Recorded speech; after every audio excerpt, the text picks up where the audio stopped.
I recently heard that our tactical leaping hero wasn't feeling well. So I sent him my best wishes, along with a bowl of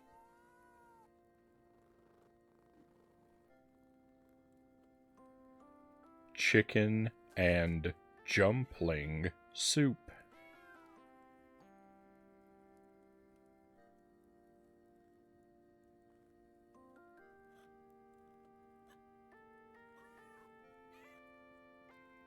Welcome to the stream, my friends. Happy Friday. Thank you for being here tonight. Welcome to Jump King. And later, Splatterhouse 2. We got a new PB in this game last night. For one brief shining moment, I stood exactly one jump higher than I've ever been before. Most of last night was pretty rough, though. But it was still a victory. So I'm hopeful for tonight that we will experience good things. And,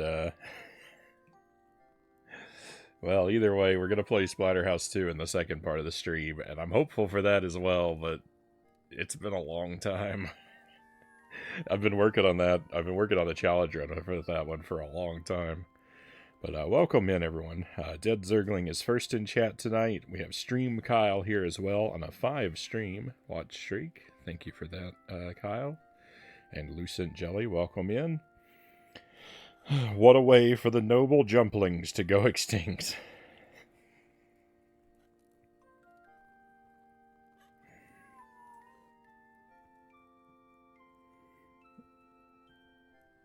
I am very bad at typing.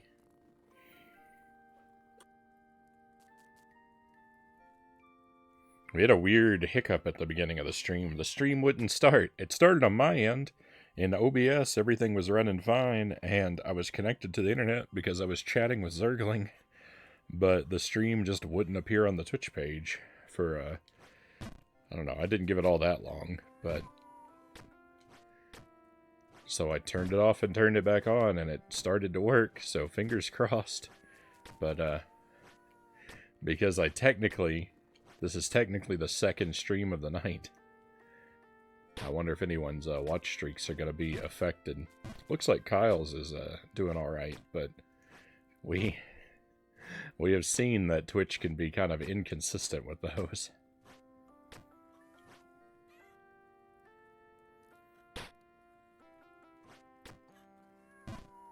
Mine seems to be fine, Jelly says.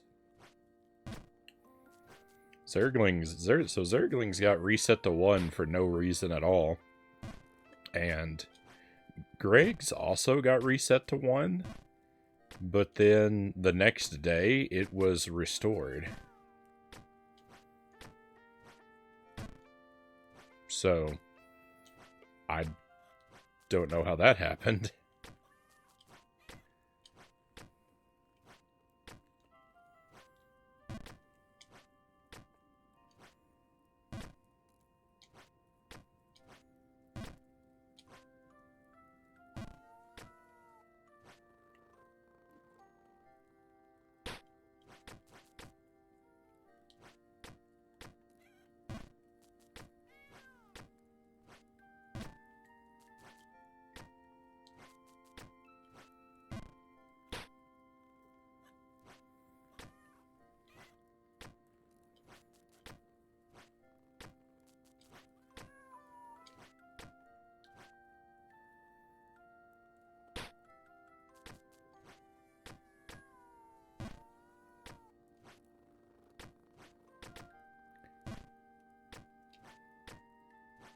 For a moment there, I thought I was starting off the night with Jump King really strong, because we made it up a couple screens pretty quickly. I did real bad. I feel like I was doing real bad in the cat tower last night in particular.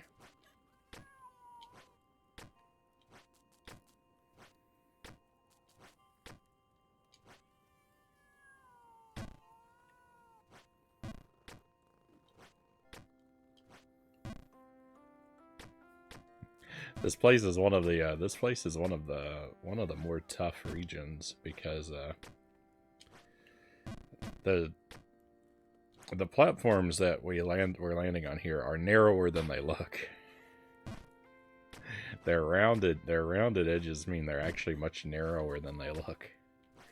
And there are instances where you have to jump at them kind of weirdly to have your momentum carry you up the slope around the top corners.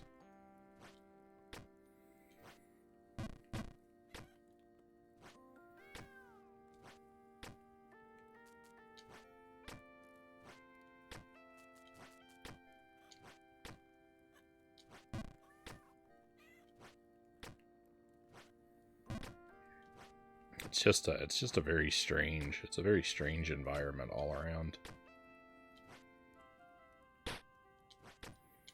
But at least it has fairly pleasant ambiance.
Okay, first glimpse of the Phantom Tower tonight. Let's go.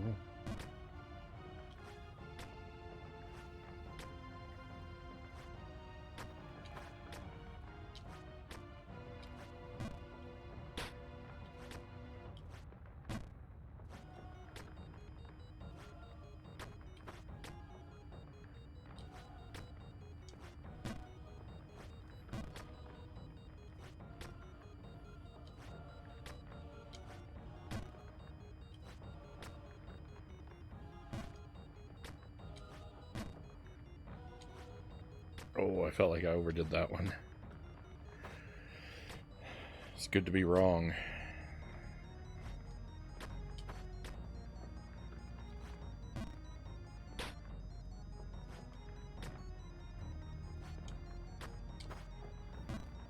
Ooh. I don't feel like I overdid that one. Clearly the game does not agree.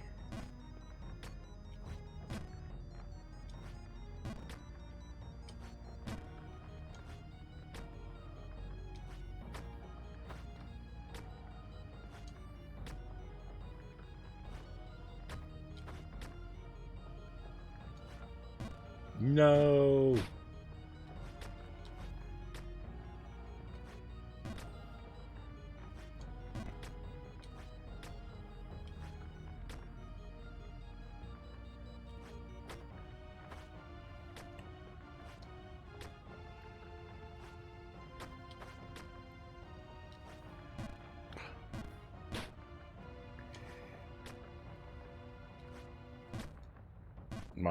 My hands are sweating way too much. I'm so nervous. We've made it through the tower lots and lots of times. I don't know why I'm feeling so nervous.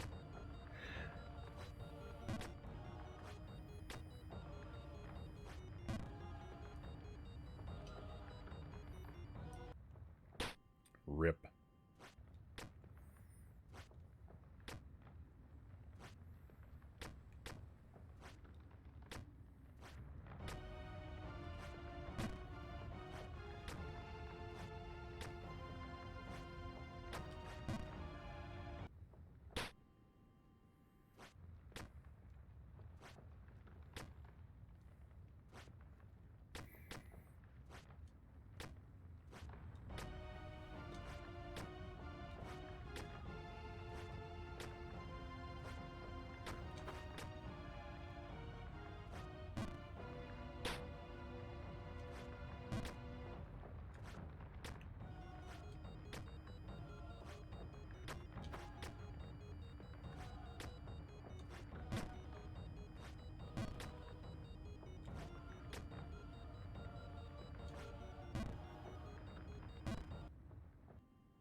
Sadness.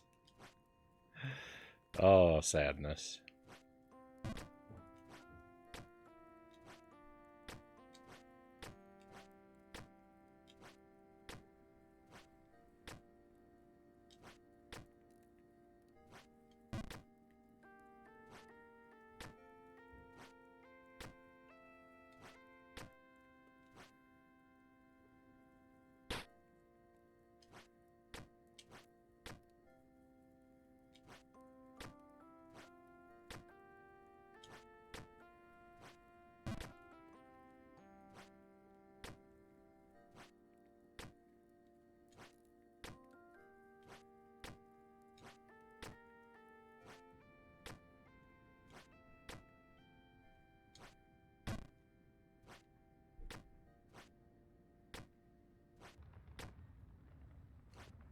No! Ah, that was a free jump.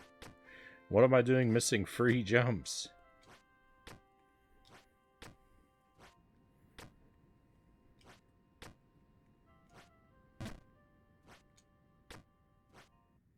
Alright, let's hang out just a moment. I hear Jelly coming. One moment.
Alright, and thank you for the coffee, Jelly. I will be eager to enjoy that when it is a little bit cooler than the surface of the sun.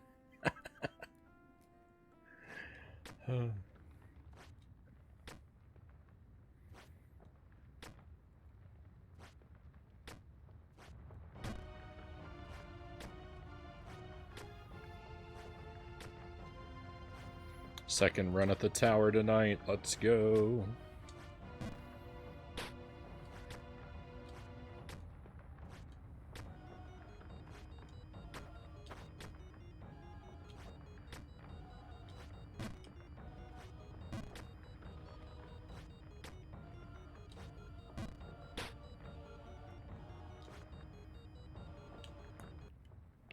It's alright. We're still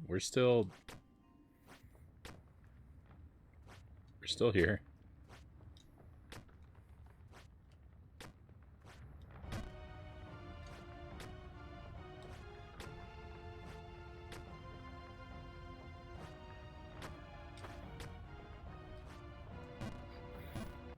I had to ask myself, wait a minute. There is an invisible Tetris block platform out there, right? I was having my doubts.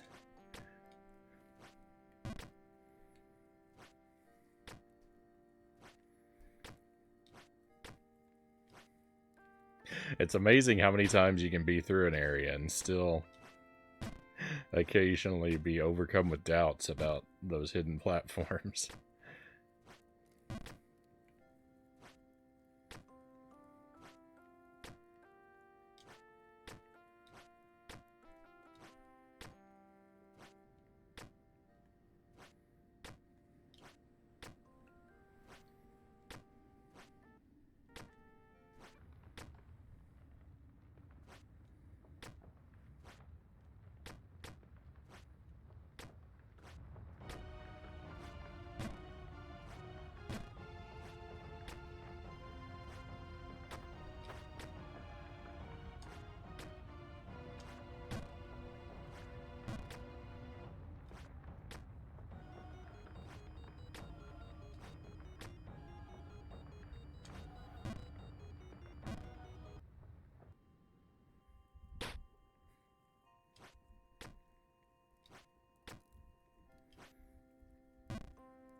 I can hear Jelly playing with the dog upstairs. Like I can hear him scampering around upstairs, but when I was in the tower, like hearing the thuds of the dog running around above me and the tower shaking, like it seemed like one was causing the other.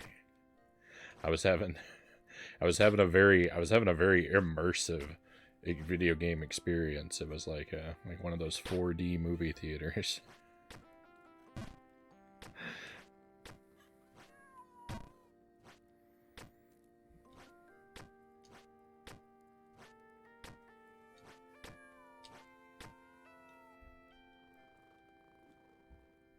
Yeah, I hope so too, Jelly. Keep an eye on him.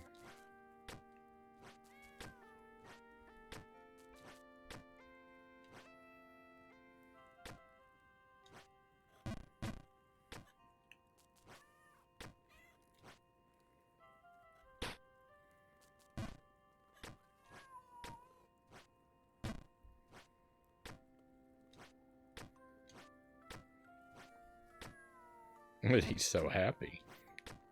Poor doggo was having some tummy problems yesterday. He was having some very messy tummy problems. It was not fun to deal with. And he's still not, I mean, it seems like he's getting a little better, but like he can wait longer between restroom breaks, but he's definitely not fully recovered.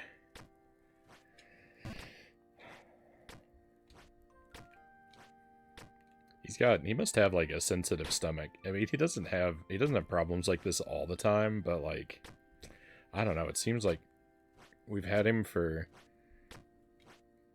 less than a year. He'll be a year old in July. And we got him in August, I think, when he was 1 month. So he's less than a year old. I think he's had problems like this 4 times. So like every 2 months, it seems, he gets a tummy problem. Maybe 3 times. Maybe every 3 months. I don't know what it is. I don't know if he's eating something. I mean, it's almost certainly that he's just picking something off the ground and eating it that he shouldn't, and it disagrees with him. That's really the only thing I can think. Unless it's stress related, something's stressing him out. We did have that tornado scare the other day, but he didn't know there was a tornado coming. He didn't get a message on his cell phone. What's he have to be stressed about? All he knows is he got to take a fun trip to the basement. Hey, Game and Fit, welcome in. He's not the type to jump into the mud and roll around, is he? No, so he's mostly an indoor dog. When we take him out, he's always on a lead. So he doesn't have a lot of opportunities for mischief. He's usually going out just to be walked when he goes outside, but I mean, we have a long lead that we can tether him to let him run around the backyard. But even then, like, you know, if we're out there, like, we're playing with him, and he's, well, not always. I take that back, because I was doing yard work. Last week, and I had him on the tether, and I was just letting him kind of chill in the backyard while I was doing work. So he wasn't super supervised, but I mean, he gets a lot more supervision than probably most dogs.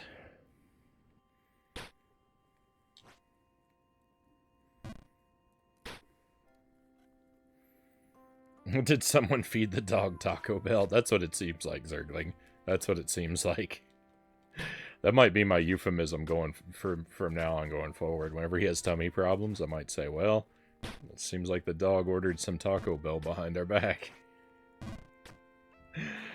Hey, Derek Ocean, welcome in. Happy Friday, my friend.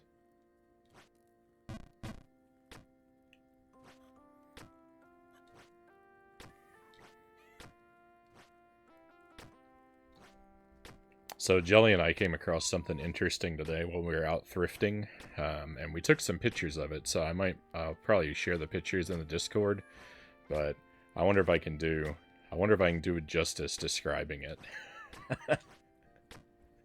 we came across in the Jelly came over to me and she's like, she saw it first and she's like, I found this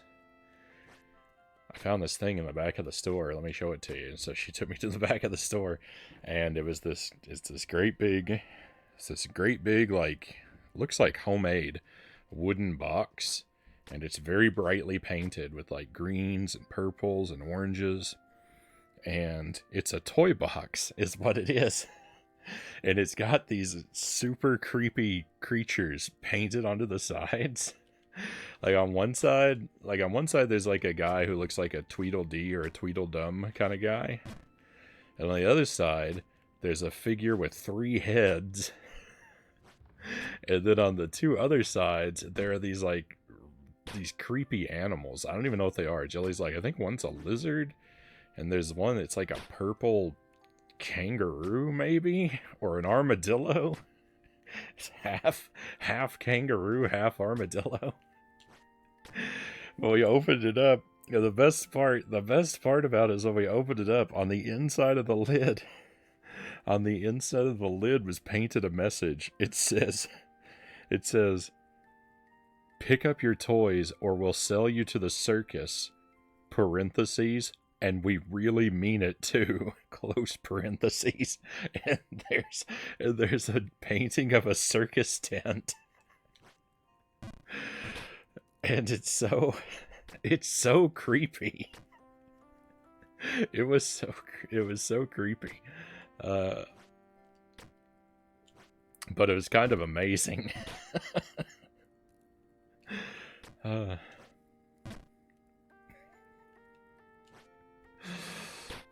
I sent a picture of it to my sister, and I said, this is definitely haunted, right? And she wrote back, totally haunted. And so, of course, we bought it. We couldn't pass up on it. So we own the creepy toy box.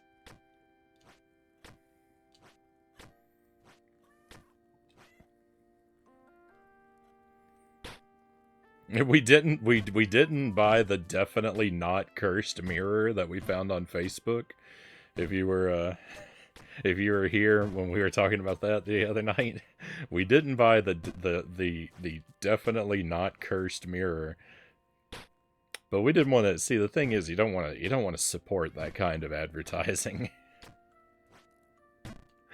This toy box wasn't advertising itself. It just was. It just is. So,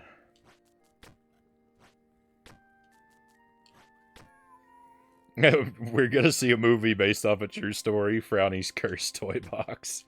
Yeah, you leave a toy in the toy box. You leave a toy in this toy box overnight on the night of a full moon, and it definitely comes to life.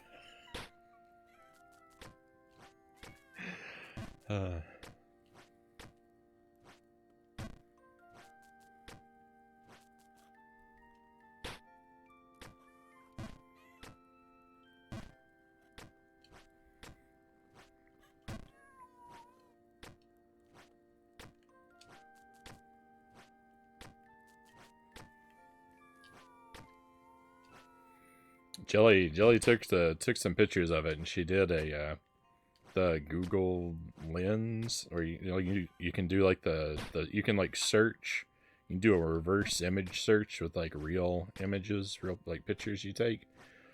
So like she was trying to see if the thing definitely looks hand built and painted, but we were wondering if like the characters were from something that we didn't recognize, and they still might be, but we didn't get any results for it.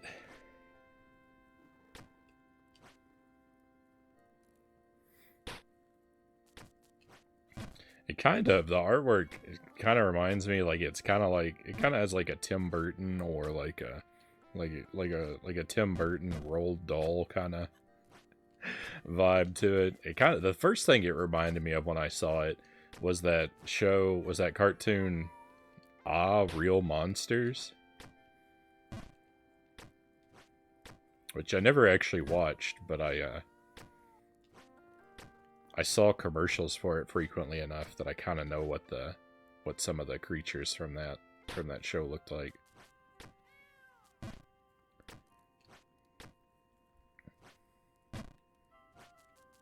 I think there's a video game. I think there's a video game based on that show. Maybe I should play that.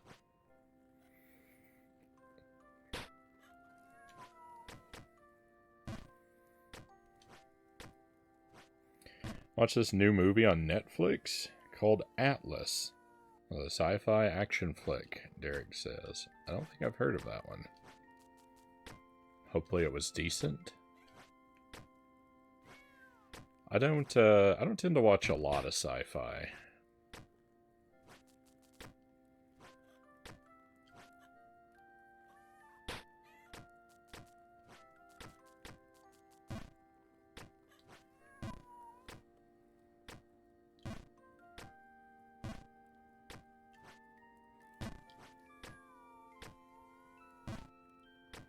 It was enjoyable. Has Jennifer Lopez in it.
No, what am I doing? I have missed that free jump so many times tonight. I'm at a stunning level of not paying attention. All 4 of these jumps right here, completely free, and I missed another one while I was talking about missing free jumps. Someone please send help. Something is wrong with me tonight. It's like I'm purposely playing bad. I swear I'm not. But how do you miss those? How do you miss those free jumps? Wake up, Frownie.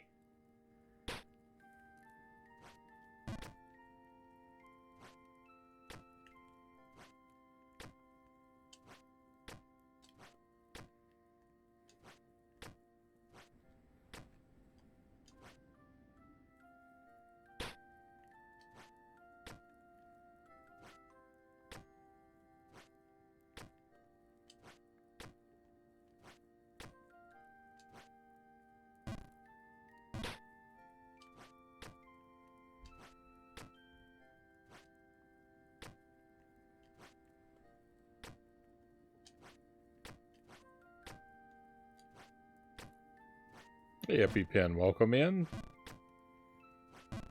Franny doesn't want to know about free jumps.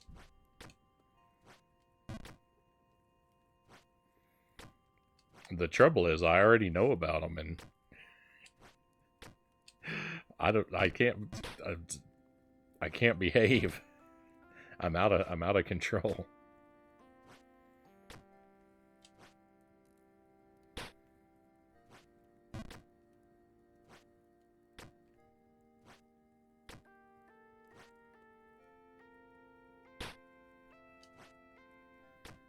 How is your Jump King progress coming along, EpiPen? You mentioned you were playing it, but I don't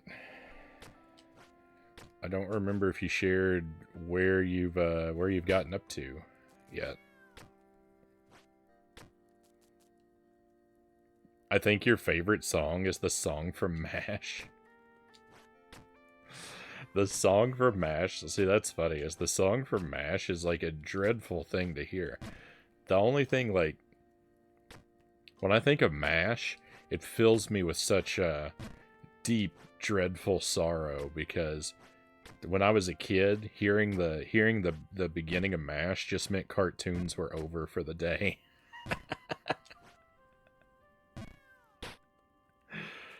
That's what I associate MASH with. No more cartoons for you today, Frownie. MASH is coming on. No. Oh yeah. No. I know. Yeah. Yeah, I know what you're talking about. It's it's kind of a dark. It's pretty dark. That's so cute and sad, Shelly says.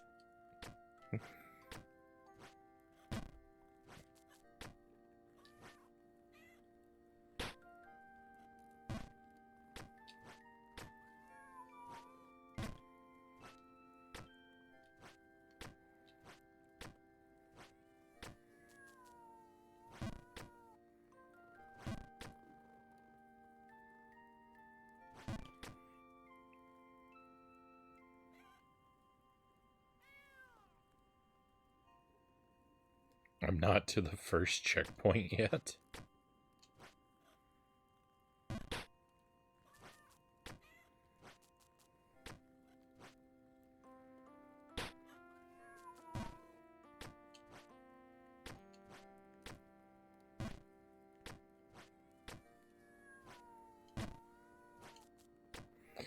Tell you the survival story?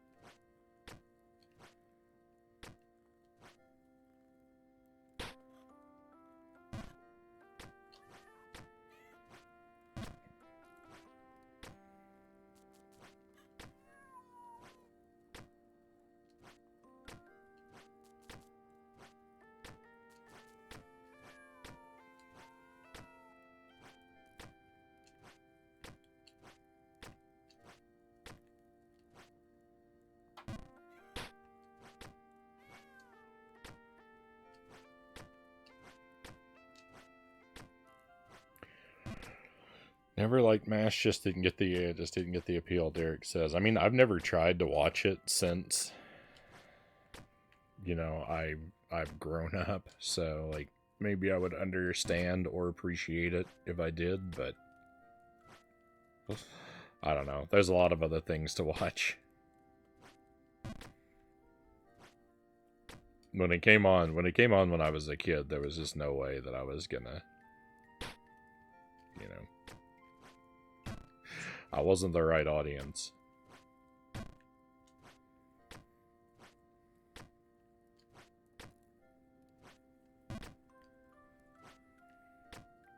I've only ever seen clips and just didn't care.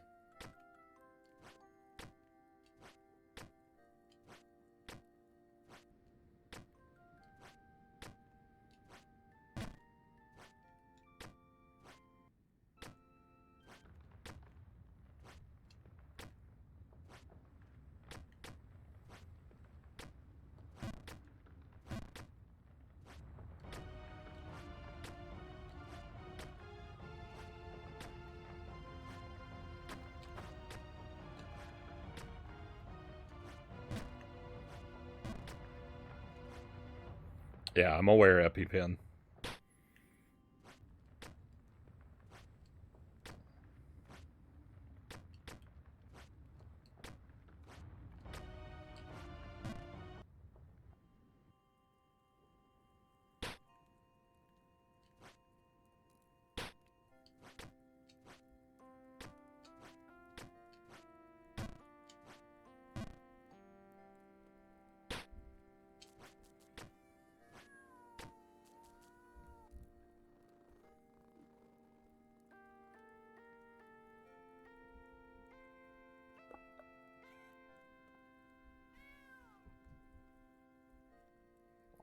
I recall the cartoons were over when Three's Company came on.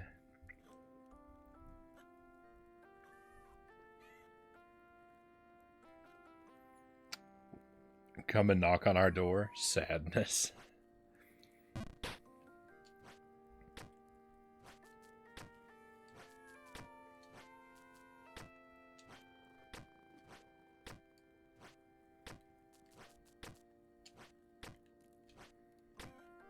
I don't think I've ever seen an episode of Three's Company. I know the theme song.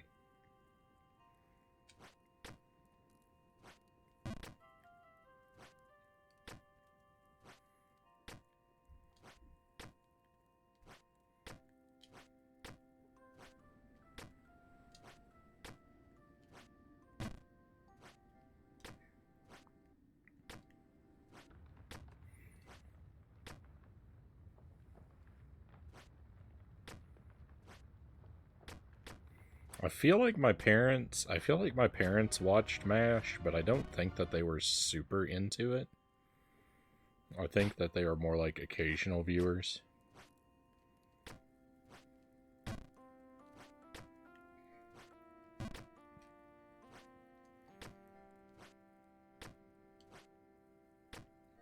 The show's more interesting when you're old enough to get the jokes.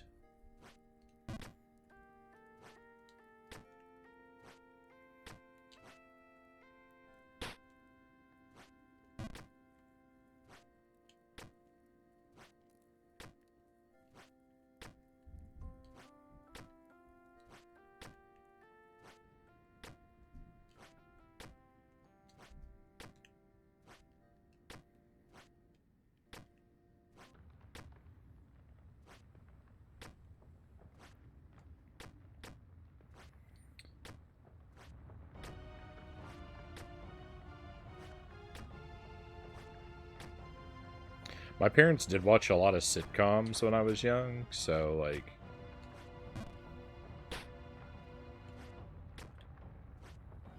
things like Roseanne and later Friends were on a lot at our house.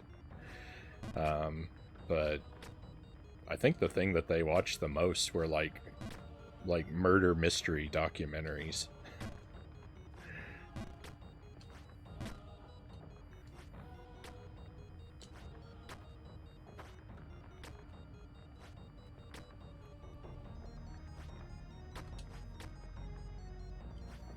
Like those 48-hour broadcasts where they went in depth on some murder case.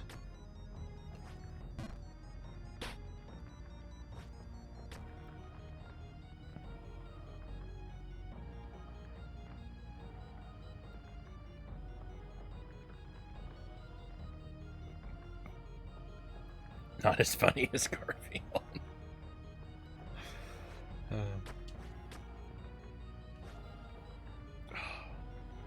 Rip. It's a bad night, everybody. Tonight has become a bad night.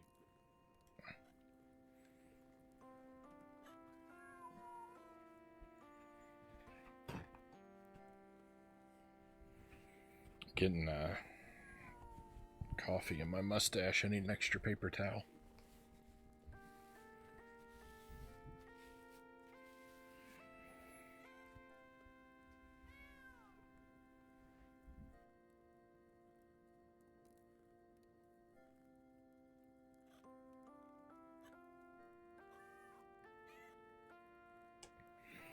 Garfield was funny as a kid, and many jokes make no sense, but as an adult, it makes more sense.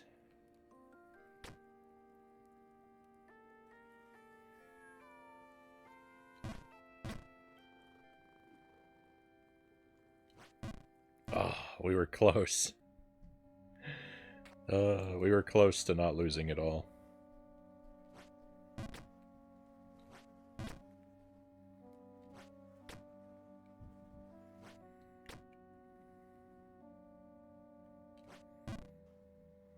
We were close.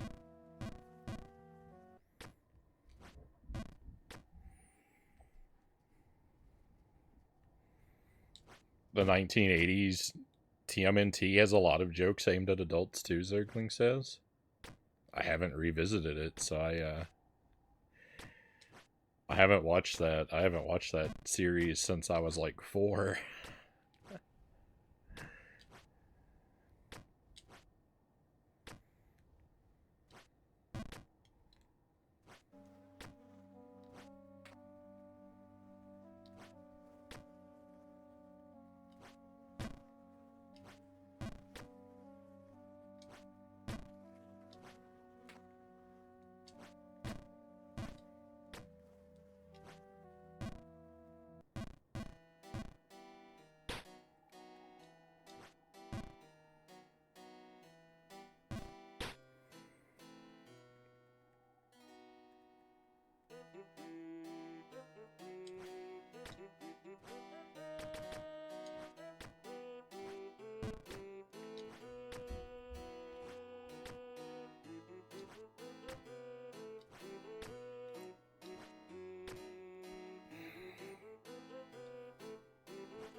What are we going to do tonight, Brain? Try to jump to the top of the tower. Narf. Isn't that what Pinky used to say? Narf.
Well, we've gone from a night of hoping we would tie our PB to go into a night of hoping that we can just make it back up to the cats. These are the worst nights. Oh.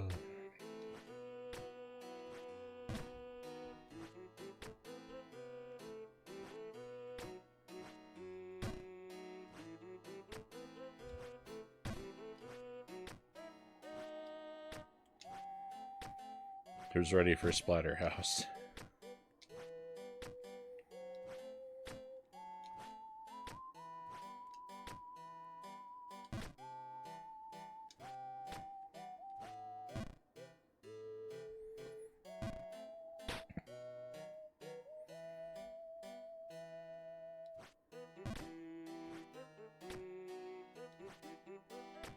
Hey, Frownie, what do you think about developing self-esteem and personal self-worth? Frownie, no, let's play Jump King. This is how self-esteem is built.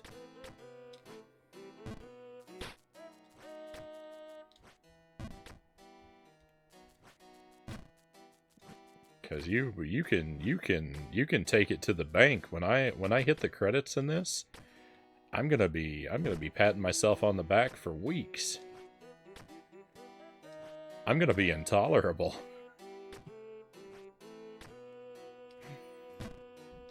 I'm gonna be the worst person to be around, because all I'm gonna talk about is, hey, you want to hear about that time I beat Jump King?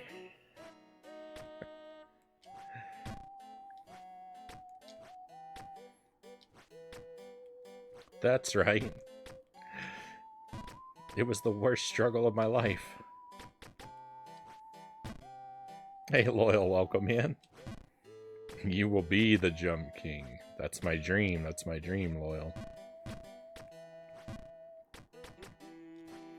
Platformers are my favorite genre. A title like Jump King would. I can hardly think of a title I would wear with more pride. Yeah.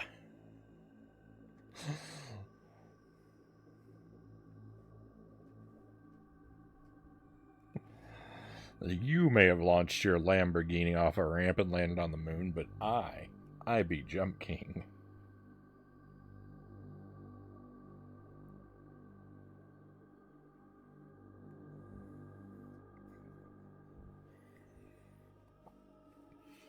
Once upon a time, there was a man named Frownie who believed in a tense of time called when.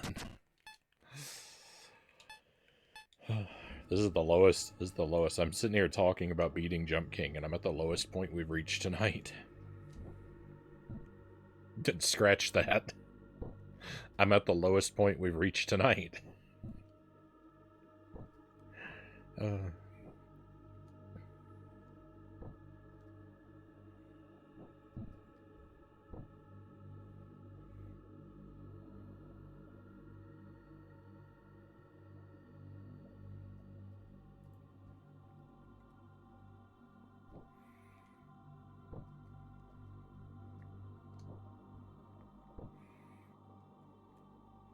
Now, if you really wanted to see me like unhappy and hopeless, you had to be here for the New Babe Plus playthrough. Before I ever hit credits in Jump King, that's when I was miserable and hopeless in this game. Like this is all nothing. You know.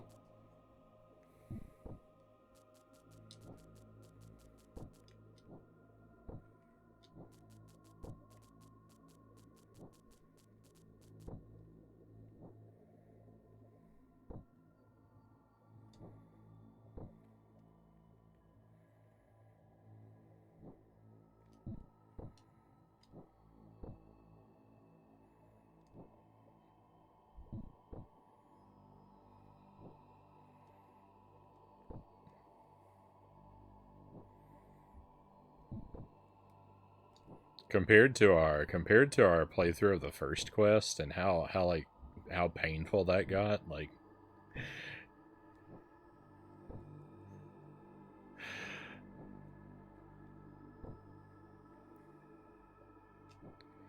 that was like dental surgery. This is like plucking an eyebrow.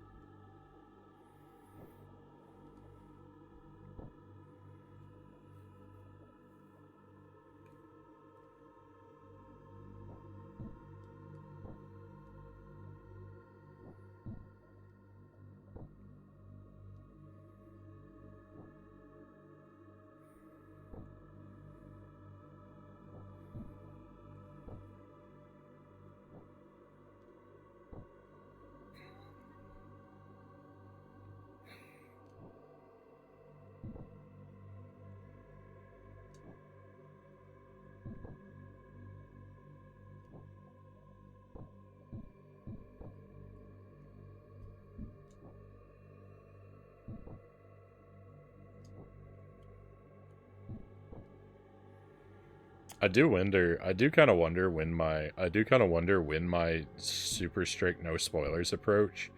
Like I imagine someday it's going to lead me into a situation where I am trapped in a game that is literally impossible and I don't know it and have no way of finding out.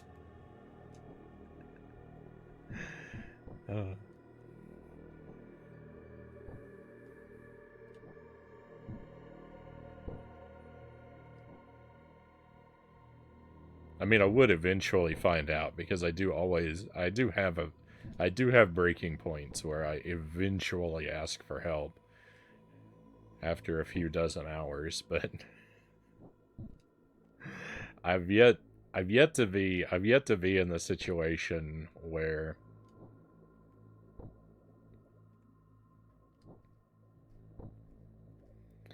I've yet to be in a situation where I was banging my head against something for 10 hours, and then when I finally asked the chat, they told me, yeah, what you've been trying to do is impossible.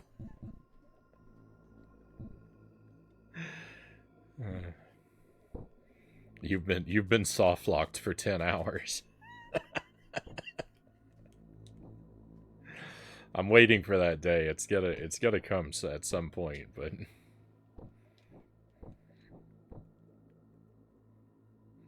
this is actually a pretty decent book I'm writing. Happy to be a font of inspiration.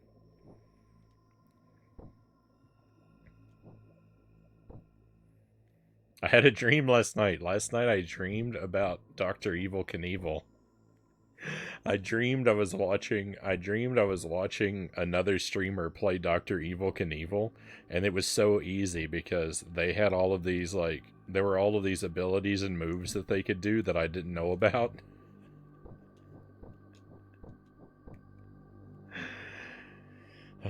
In my dream, there was a button where you could climb off of the motorbike in Dr. Evil Knievel and walk around the map and not have to deal with the janky physics. and I was watching it, and I just couldn't believe it. I was beside myself.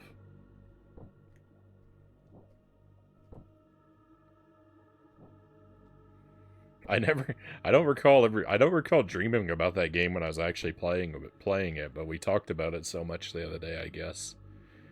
I guess I just couldn't get it off my mind.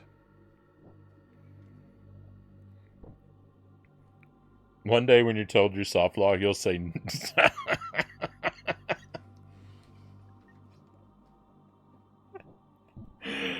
well, I don't know if I'd say it exactly like that, Zergling. That's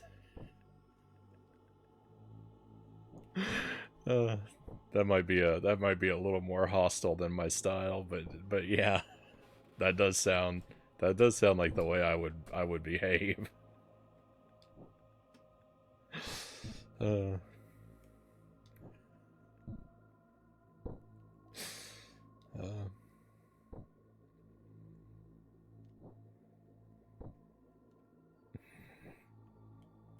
Poor Zergling watched me struggle with the Klingerwinger for 30 hours on the stream, and when I finally gave him permission to give me a piece of advice, I refused to use it.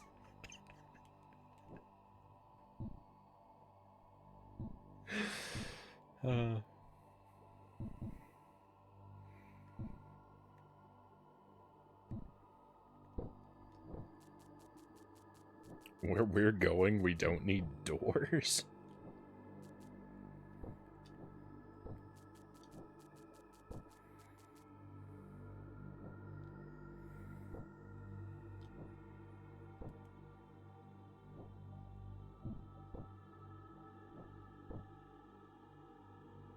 Oh, yeah, okay, yeah, sorry, I missed that.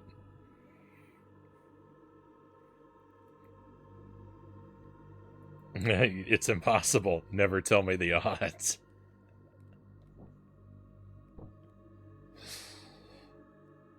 One of the first shrines we did in Tears of the Kingdom, I'm very proud of myself that I didn't. One of the first shrines that we did is one where you're intended to have the paraglider. I mean, I didn't get the inside scoop from the developers, so I can't say with 100% certainty that you're intended to have the paraglider, but I know you're intended to have the paraglider.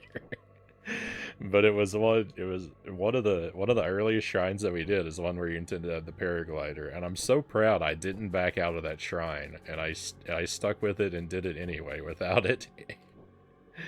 And it was so terrible, and it took me forever, but I'm really glad we did it.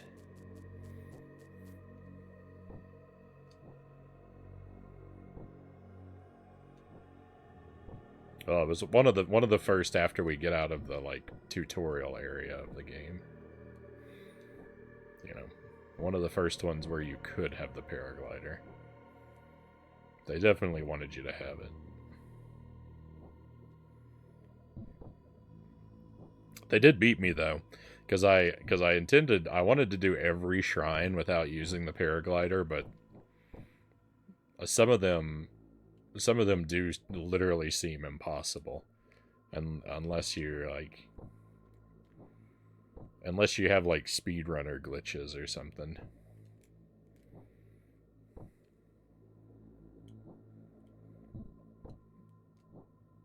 There are a few that seem literally impossible without the paraglider.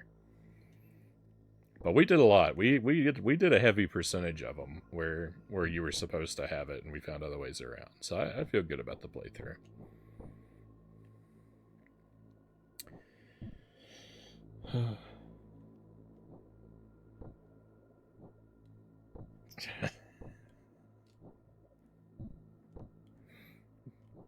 Breathe.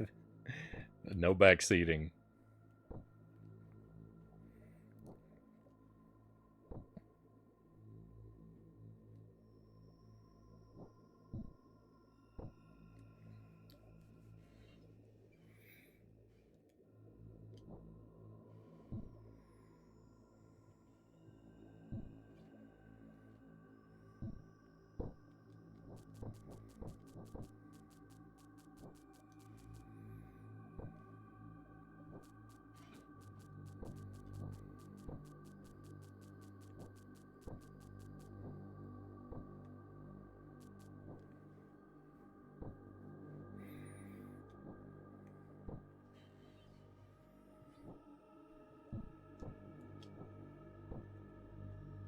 Sure is nice and cool down here in this bog.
I'm on fire tonight. I wish I was.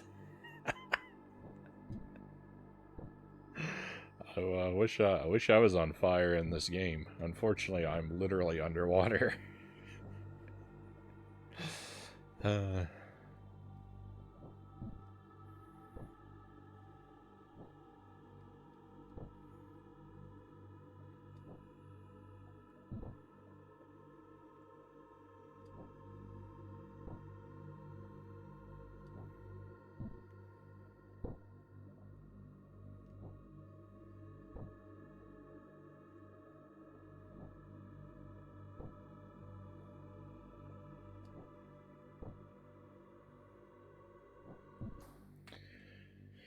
All right.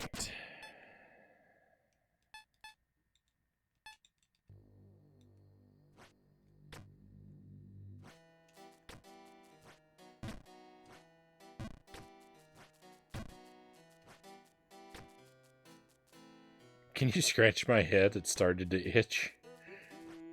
I don't think I've read that message from him before.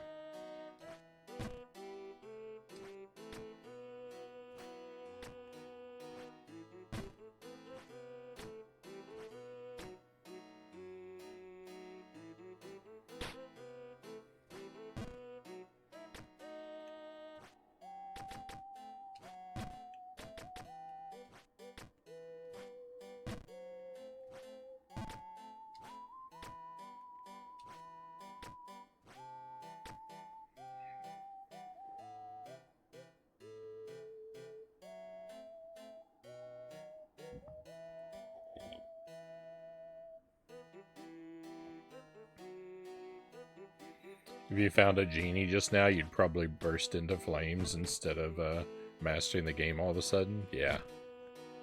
Like a wish on a monkey's paw.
Got pushed off the road by a semi at 90 miles an hour.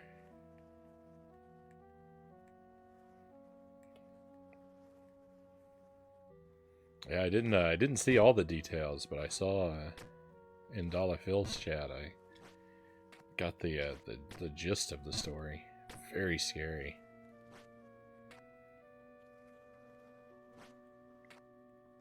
I'm glad that it seems that you're all right. No one had any injuries or damages.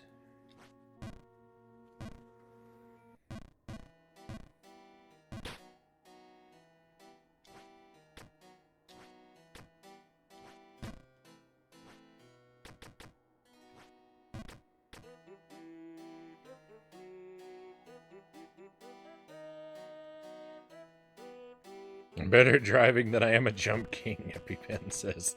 Thank goodness. Me too. I can't imagine being as bad at anything else in life as I am at Jump King. Except maybe Splatterhouse 2. And every other video game.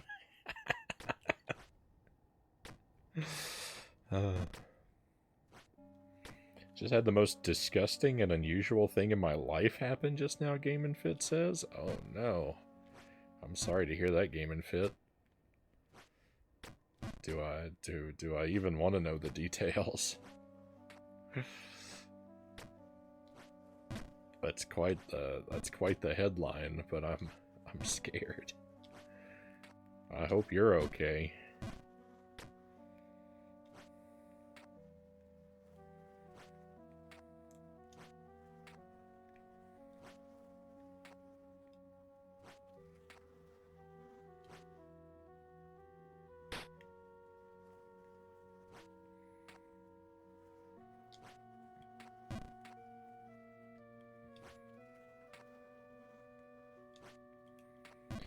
I like to think I'm a pretty good driver.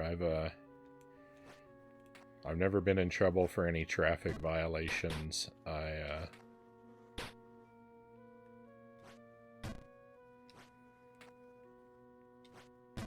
never had any serious incidents or collisions or anything, except I did hit a deer once. But I don't know how avoidable that was. I don't know how avoidable my collision with the deer was.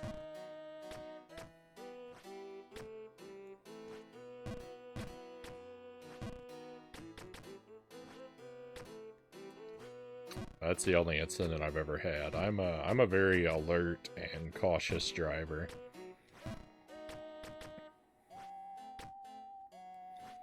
I don't speed, I don't take risks. I just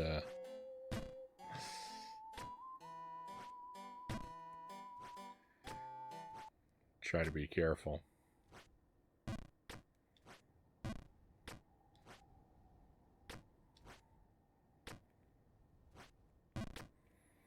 I've never even been pulled over. I've been in a car that was pulled over once as a passenger, but I myself haven't been pulled over for anything.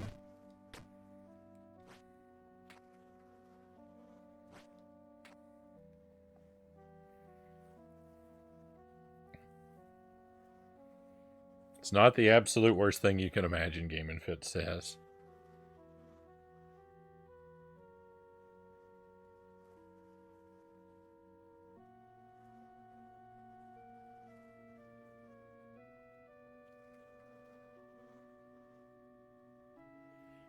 I had a second toenail growing under my big toe.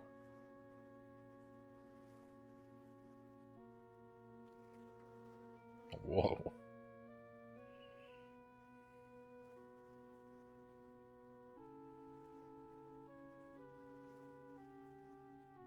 My imagination is pretty terrible, EpiPen says.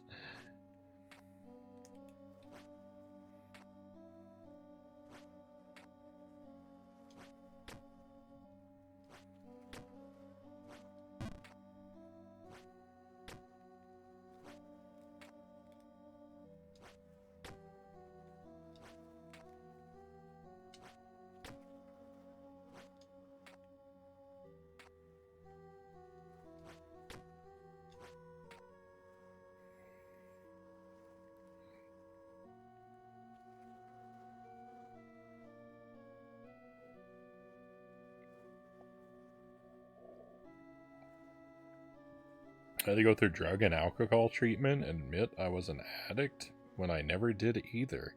Life can be pretty messed up, EpiPen says.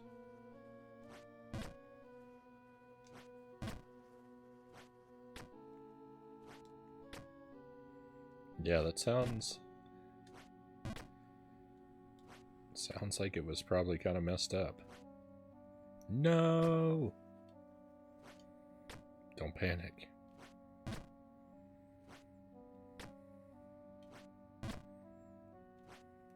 Don't panic. No, I panicked. Not only did I panic, I despaired.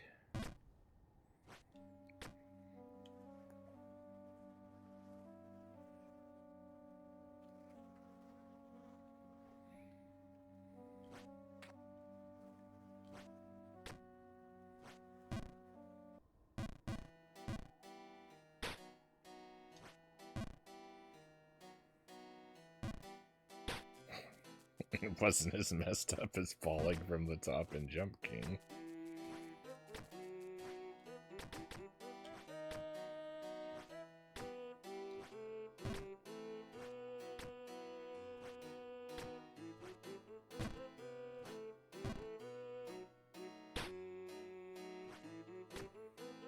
can only go up from here. And back down again.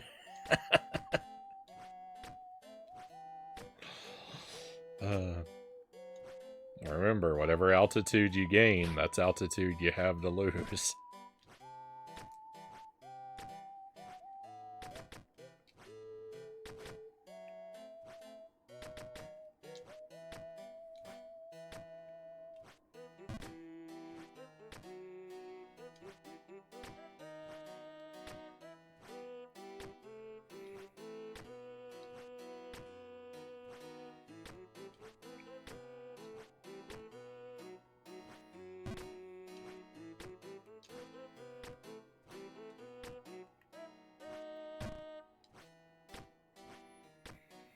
The cool thing about Jump King is that their first playthrough takes so long and you get so much practice that if you do beat it, you can basically speedrun the second playthrough.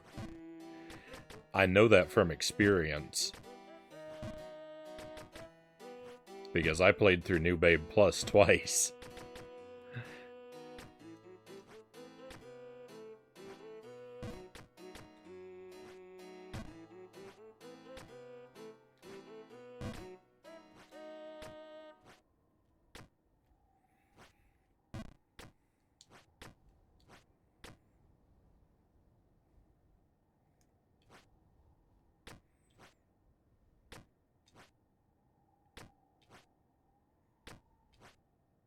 Come on.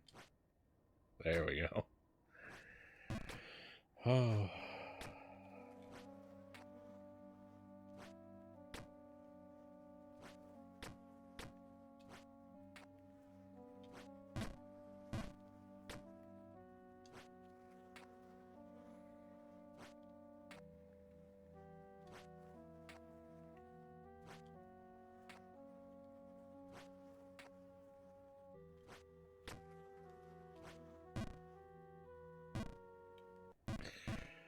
You lose so much when you miss either of those two jumps. That screen is just designed to really over-punish you.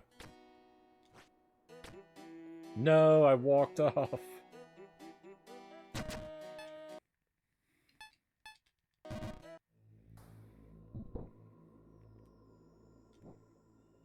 That's twice. That's like twice in the last 3 minutes where I've walked off a platform and had a horrible punishment for it.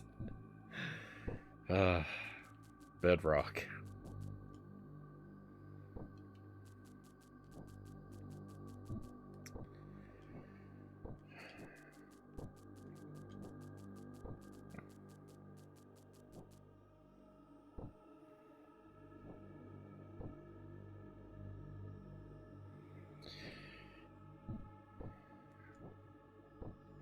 If I wanted to spend all this time down at Bedrock, I would have played a Flintstones game tonight. But tis.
Oops. That's not what I was anticipating to happen.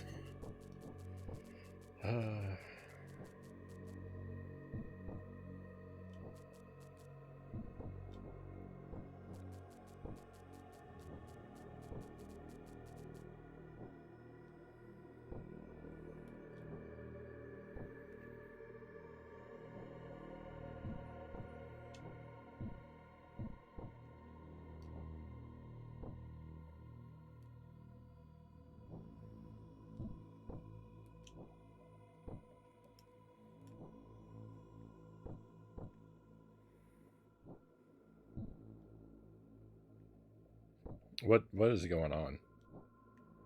What is going on?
People are always getting their consoles, their retro consoles modded for like compatibility with modern tech and whatnot. Like getting their Super Nintendo modded to have HDMI out or something like that.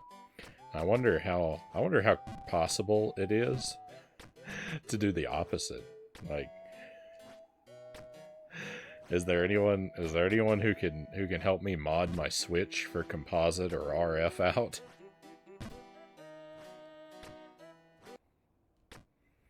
That would be nice.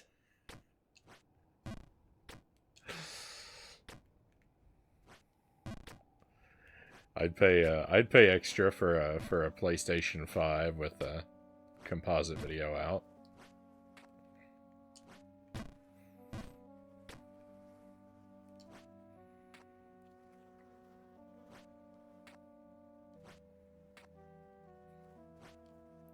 I say that, but the thing about that is like when you try and play a game made for a high definition television on a standard definition one, the text becomes pretty unreadable.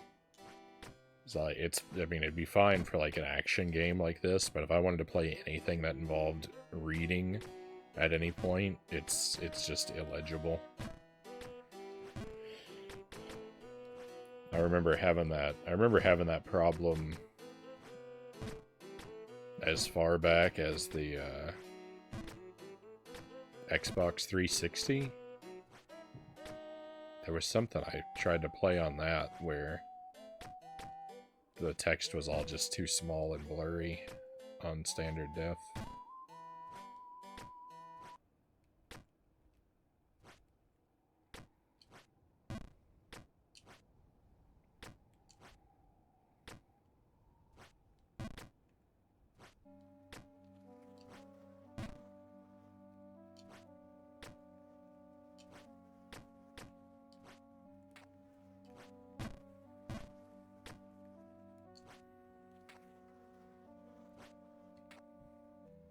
Fortunately, though, you know, a lot of the stuff I like to play doesn't really require any reading, or not much.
No. No, we could have saved it. I didn't have to fall all the way down here.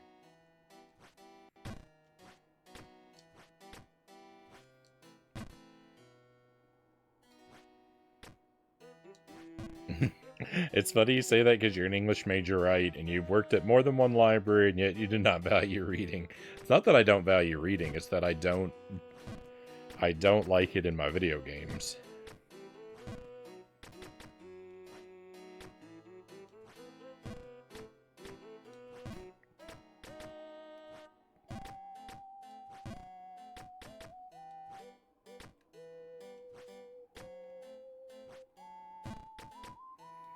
I don't like it in my movies either, right? Like the text crawl at the start of Star Wars, where it puts like the 3-paragraph summary of what's going on at the beginning of the movie.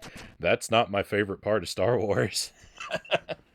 Why would the text be my favorite part of a video game? Like, my favorite part of a video game is not gonna be a more ancient media.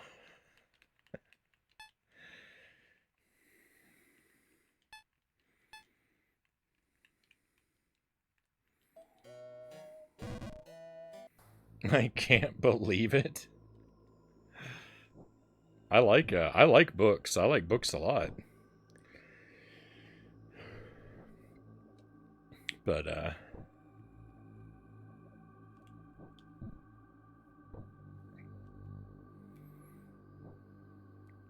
doesn't mean I want to sit and read when I'm playing a game.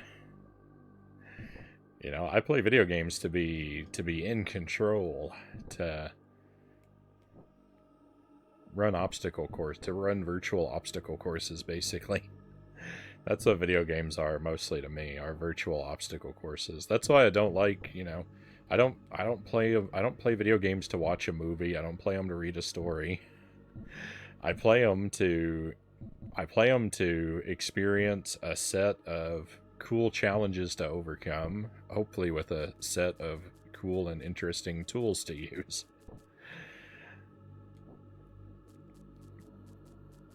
To go places and do things.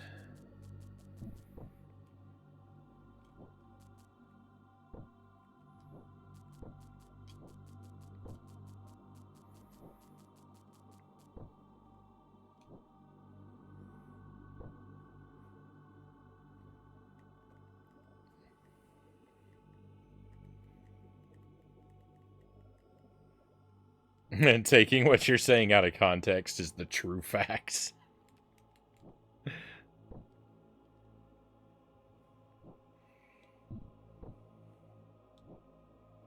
I was hoping to trap you in a "I can't believe it's not butter" joke. Your lack of cleverness saves you from verbal traps. Touche. Uh,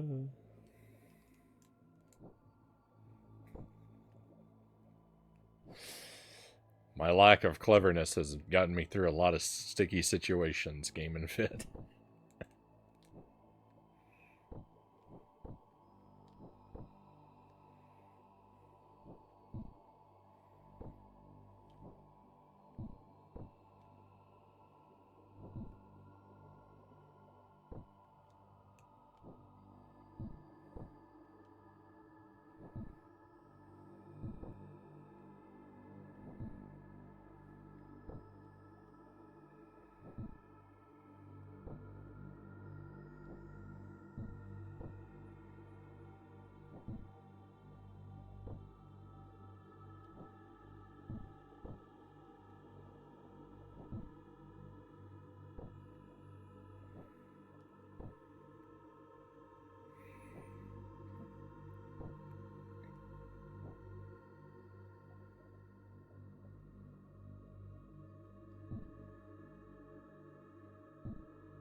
I'm a staunch believer in butter side down. Cannot stand those butter side up people.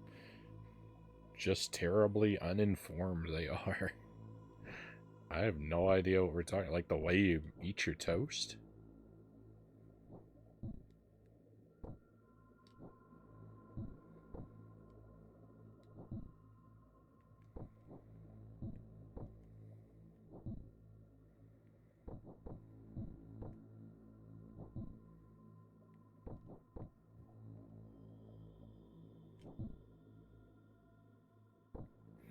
I don't know what debate we're weighing in on. I'm discussing politics openly and taking a real stand. uh,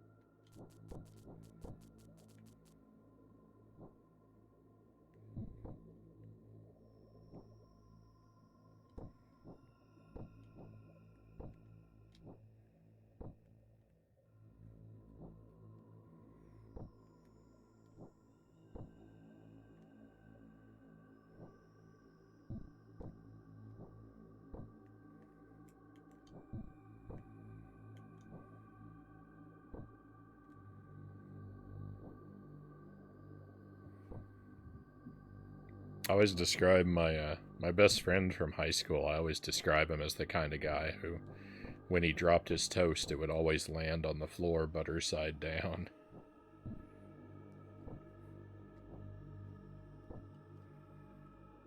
I think he'd be inclined to agree.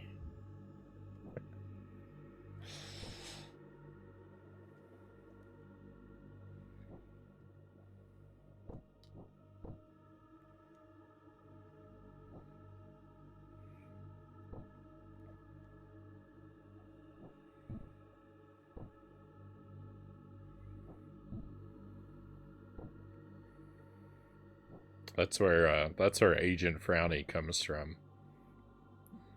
My best friend in high school, he always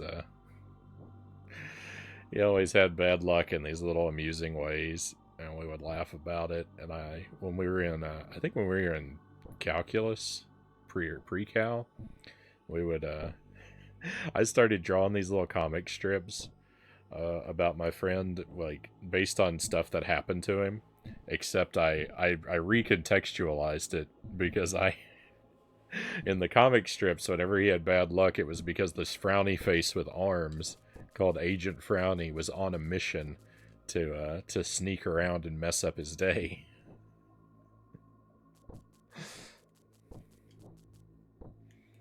And so that's where Agent Frownie comes from. It's from comic strips I used to draw about my best friend.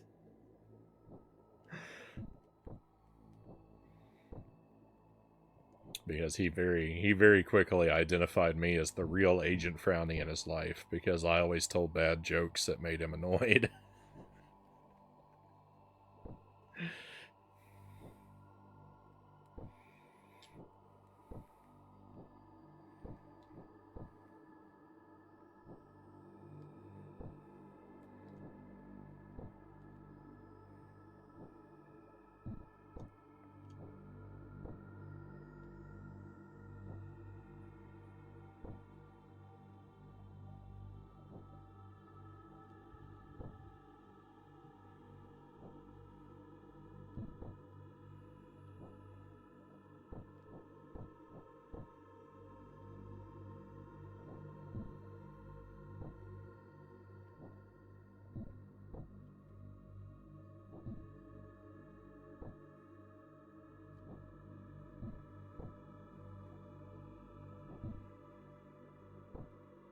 Roasting you in jank games seems more appropriate than ever.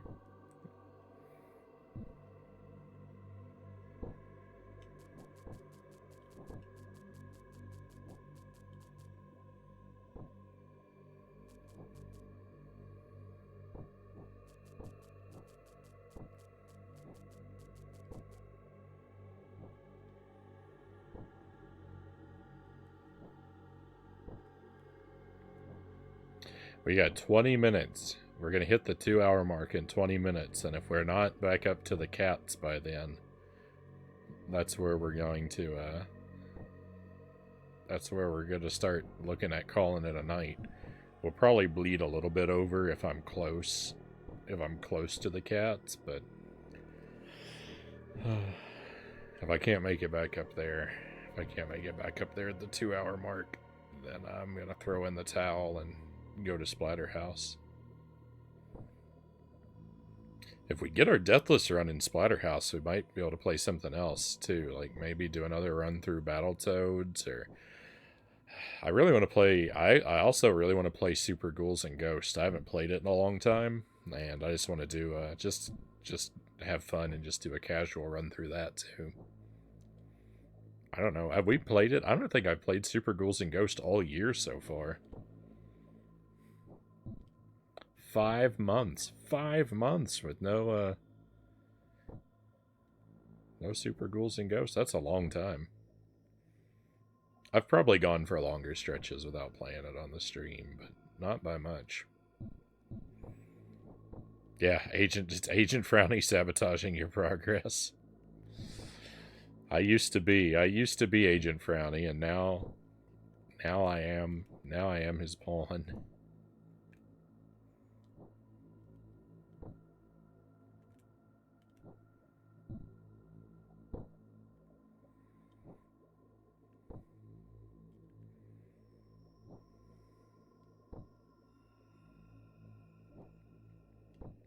The way it started too, the very first Agent Frownie comic strip. So when we were in pre-cal, we used to grade each other's papers.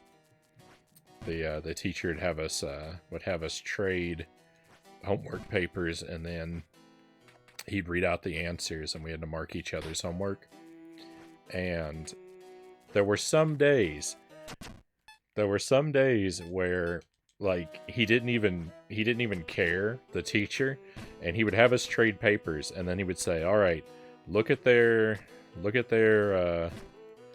answers, and if they wrote a number for every answer, mark it right." If they wrote a number, mark it right. And then you get like 100% or whatever. And there were a couple times where my buddy had done nothing, and like on those free days he wouldn't even get any points because he didn't even bother to do like a fake homework. And then one time I recall, like, he was ahead of the game. He hadn't done his homework, but he brought in a piece of paper where he'd literally written 1, 1, 2, question 2, 2, question 3, 3, question 4, 4, and just written a number down for every one. And when we trade papers, I saw that he did that. I thought it was hilarious. And our teacher was literally halfway through telling us if they wrote a number. He was gonna tell us if they wrote a number, mark it right. But as he was saying that, his phone rang. And he went over and he answered the phone. And then he came back and then he called out the real answers and had us grade the paper for real. And my friend got no points. And so it was that incident that I drew the first Agent Frownie comic strip for. was that it was Agent Frownie that got the teacher to change his mind about that.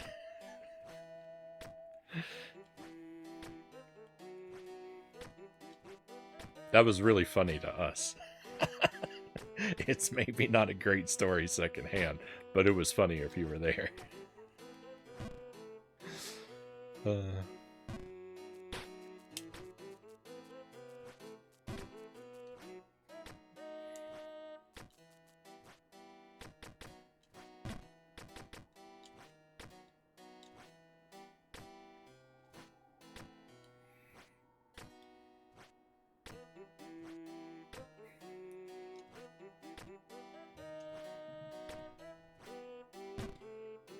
Agent Frownie fan fiction.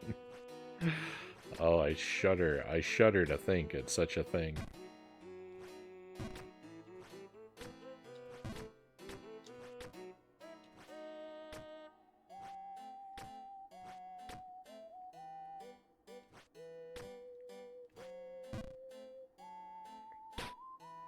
I'm picturing Agent Frownie as a muck monster.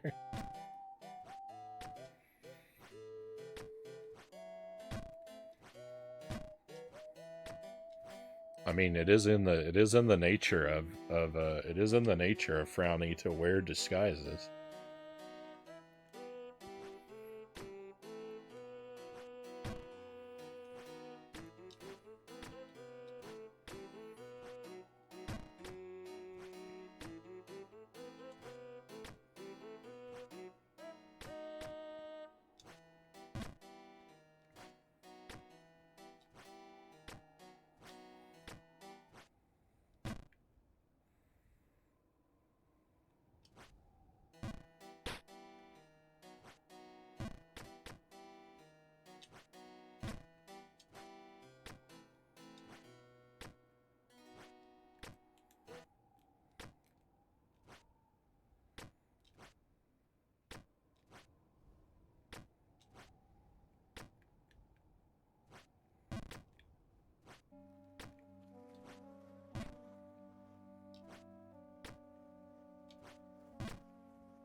Hey, Human, welcome in. Thank you for the lurk. Hope you're having a great night, and hope you've got a wonderful weekend ahead of you. It's Memorial Day weekend, right? Time to go out and buy a mattress.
I got a busy weekend ahead of me. I've got two rooms in my house that require heavy reorganization.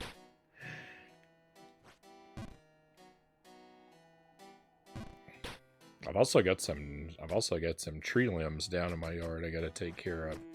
That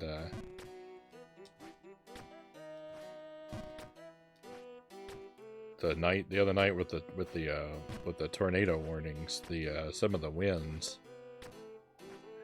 Again, we didn't actually have an actual tornado come by, but the winds took down a couple branches.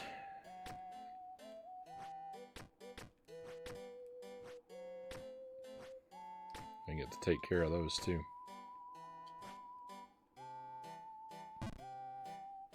But the game room down here, I've been needing to finish organizing for forever, and I've put it off again and again and again, and now my back is to the wall since we have our Halloween event next week. I have to put this room together. I don't have a choice.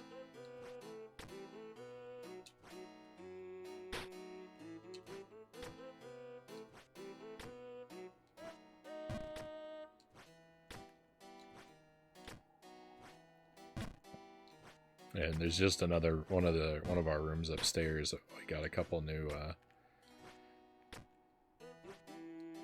shelving units that we need to get into place, and I gotta move a bunch of stuff around for it.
No.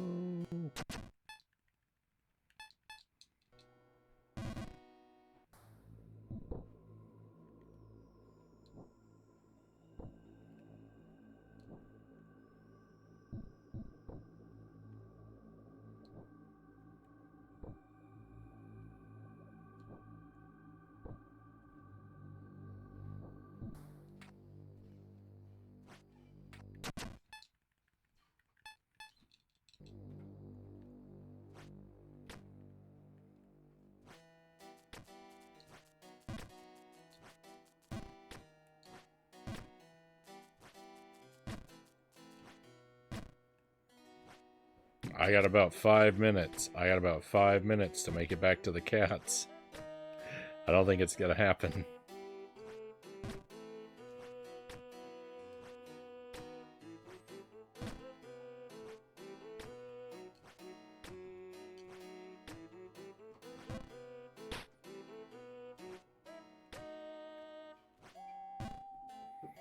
So there probably actually won't be any Jump King next week, since we've got other stuff to play. I may pick it up. I may pick it up somewhere to fill in some time at the end of a stream, but I don't imagine I'm gonna schedule any Jump King for next week.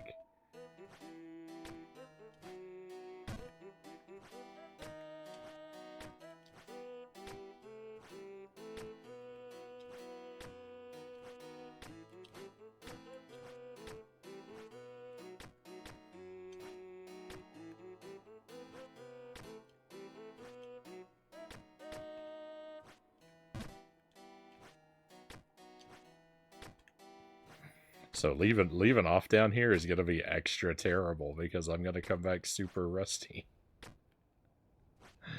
I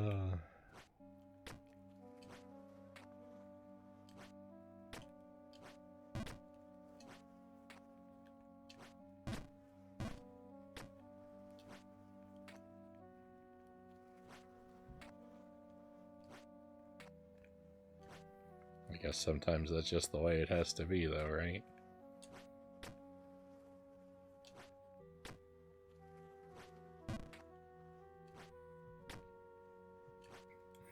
That's what life is like when you pick difficult games to play, and then you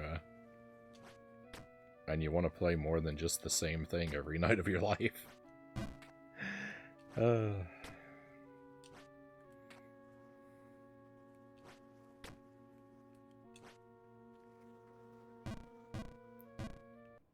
really thought we were about to make it. I really thought we were about to make it.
Alright, let's go. Splatterhouse 2, more like Splatterhouse who? We're playing more Jump King. We made it. Thank you for the GG, Zergling. Oh my goodness, we made it back up. Let's go.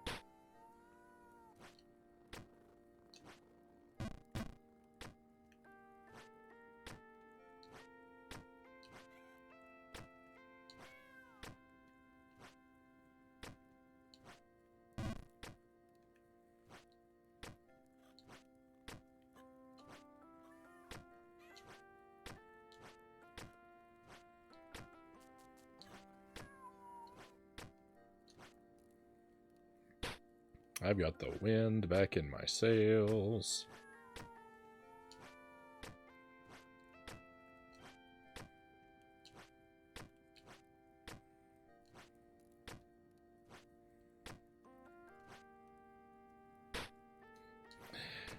I know it would never happen, but it would be really cool if we beat it now, because that would mean we did the whole journey in one sitting. It would be cool to have our winning. It would be really cool to have our winning night be in a night where I have to start from the bottom. But yeah, that's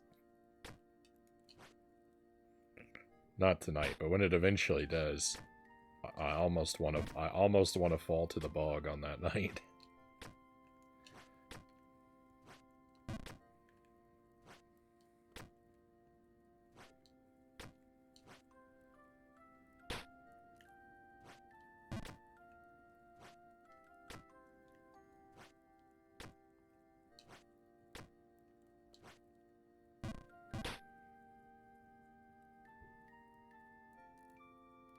I can't watch Jump King for mental health reasons, but happy to support. Thank you for the support. Sorry it gives you troubles.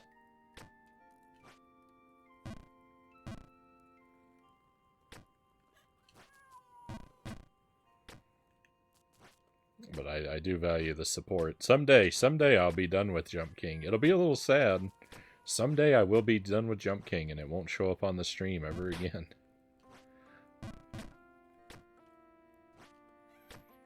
That will be, because this is not a game I will replay. It's, the journey's too punishing for replays of this. But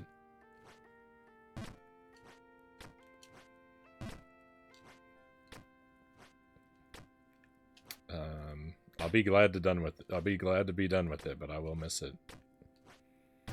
Sometimes. Sometimes I won't. Most of the time I probably won't. What a game. What a game.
Nice.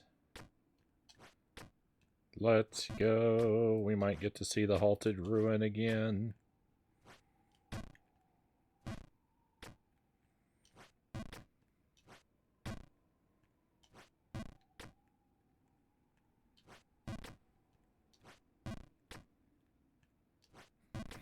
We might not if I...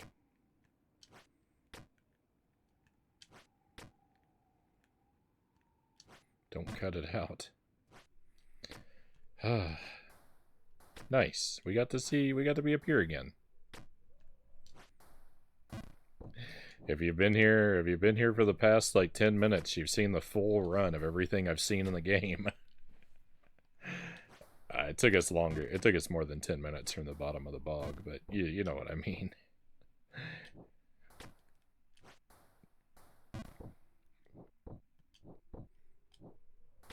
You've seen almost everything I've seen in the entire game. It's crazy. It's crazy.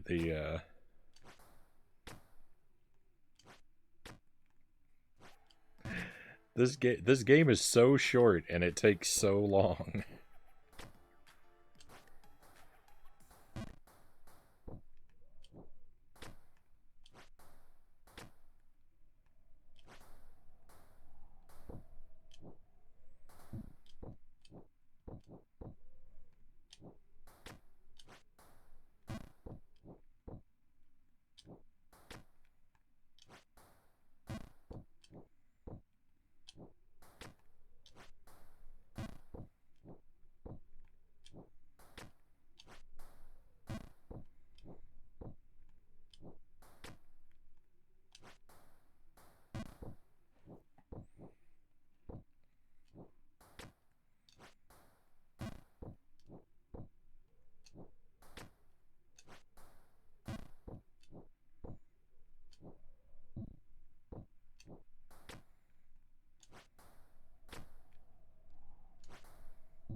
The physics here are so weird. I don't think of this area as being particularly difficult, and yet you see how much I'm struggling with all the jumps.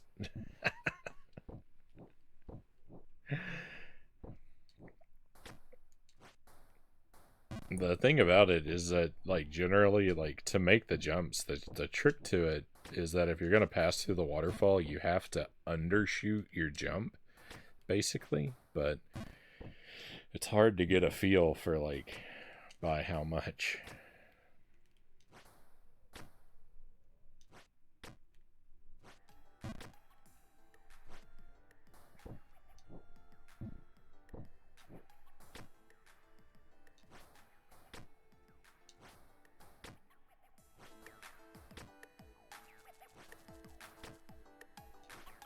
No! Ah. Rip. That's not a jump I frequently miss.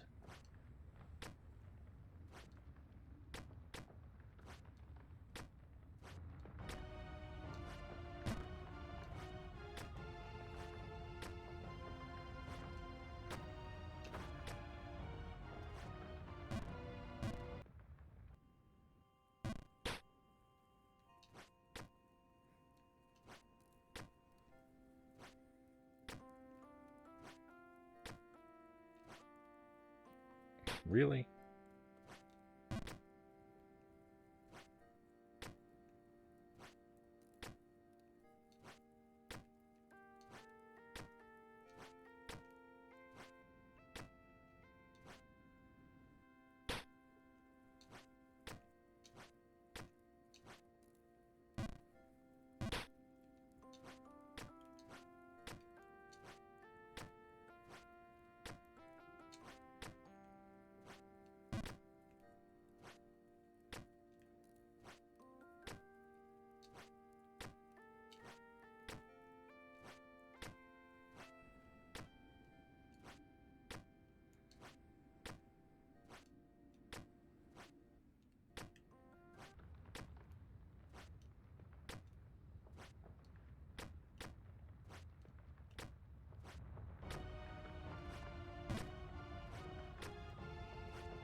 Jump King used to give me mental health issues, but I got used to it, Zergling says.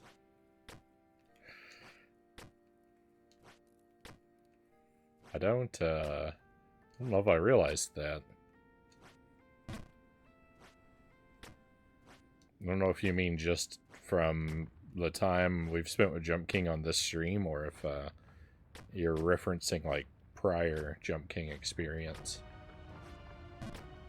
But I don't think I realized that, because I feel like you have been... I feel like the Zergling, more than anyone or anything, you have been like the devil on my shoulder whispering to me that I need to play more Jump King. Whenever like all those times I wanted to stop playing it, it was your voice in my ear that helped me keep going.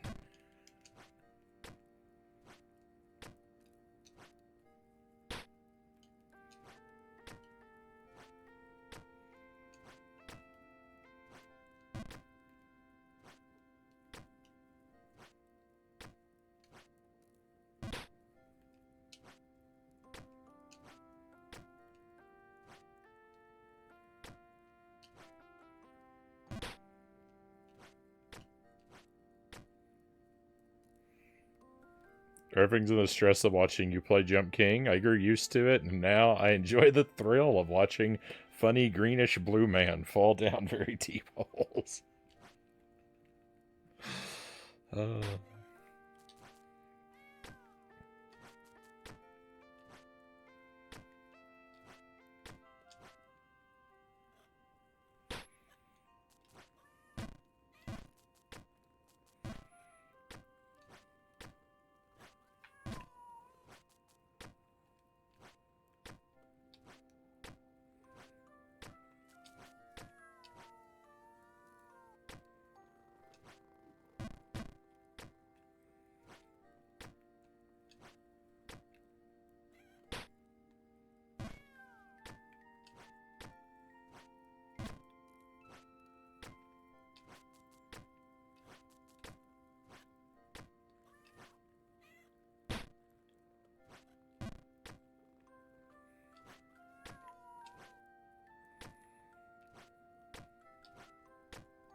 How exciting would it be to get progress again tonight, even with dropping down to Yoda bog level?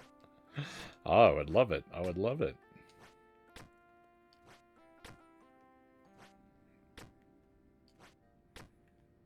It's not completely out of the question.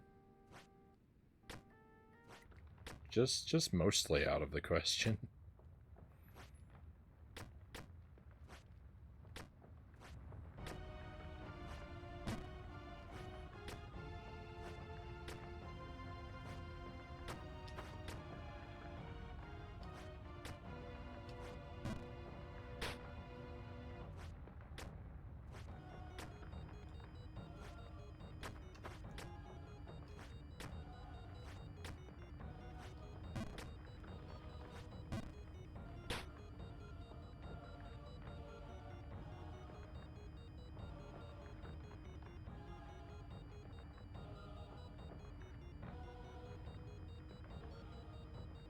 By the way, question: should I literally not trust what you say hour to hour? I distinctly remember you saying earlier this week you would definitely play 50 video games included this week. Did I say I would definitely play it? I know I listed it on the thing of things that we would play, but on Tuesday night, I think I said that when I found out that Cows wasn't going to be here, I said that we would hold off on 50 video games included because she's been a big champion of that game.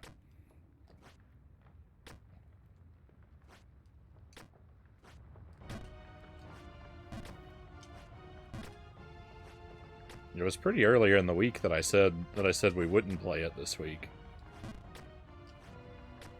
I know I did list it on the things that we needed to play, though.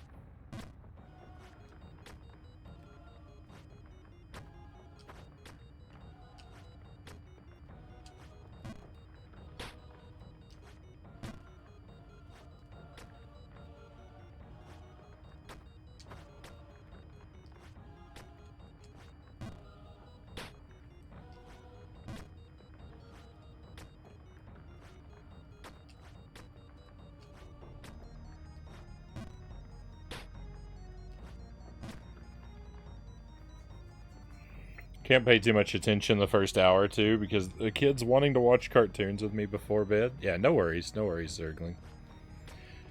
No, I mean, I don't, I can't always, like, plan what I'm doing in our schedule based around who can be here and who can't, but...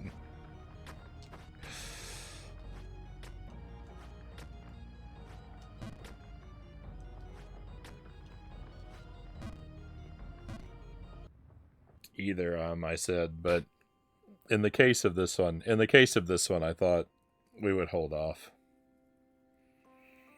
Hey, Chozo, welcome in. Gonna lurk and exist until I have energy to move. Well, thank you for the lurk, Chozo. I hope you're doing well. It's I don't know if we're in a situation where you are. I guess you're maybe just getting up. I don't know. I don't mean to pry. It's just that was a very interesting way to word what you're up to. It sparked my curiosity. But yeah, I hope you're well, and I'm very happy to be here to give you some background entertainment while you wake up and or recover.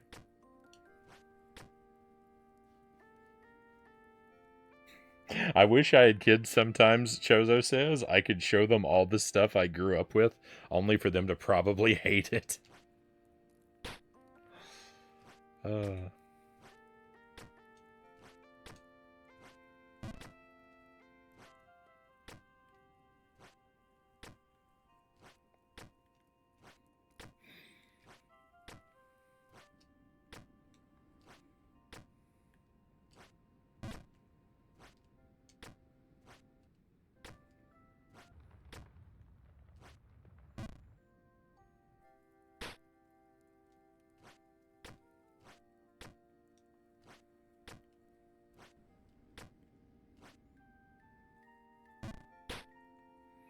I don't remember. Yeah, so that's interesting because, like,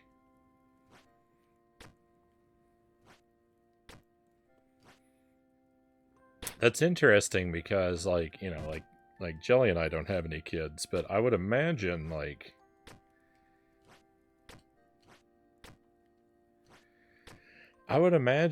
if we were to, if we were, like, I would imagine that we would curate a lot of their, like, entertainment based on stuff that, like, we grew up with, even though my parents didn't do that. I don't recall my parents when I was a kid showing me stuff that they, like, showing me, like, movies or reading me books that they grew up with. But I can't imagine not doing that.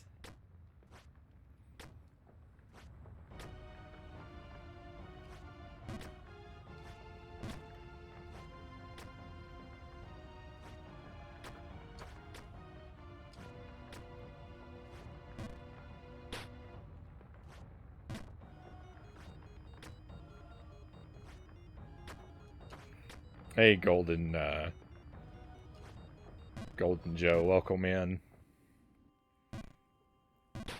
Let's try to, not express hostility towards entire groups of people in the chat. I enjoy a much more positive environment in general.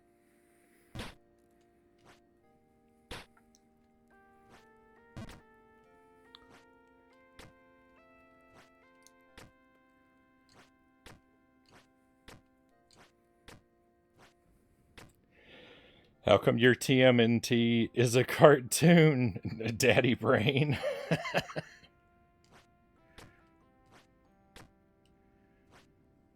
Is there a current Turtles that's live action?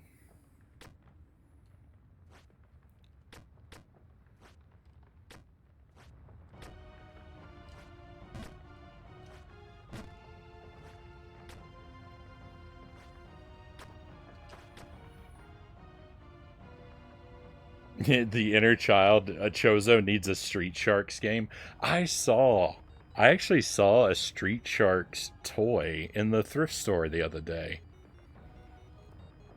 I didn't buy it, but Street Sharks wasn't really a big part of my childhood, but I was shocked to come across it because it's something I haven't thought of in decades.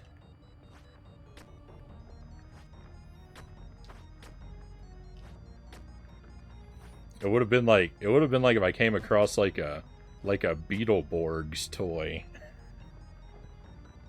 I feel like it was one of those things that just like came and went. I don't remember Street Sharks being particularly huge.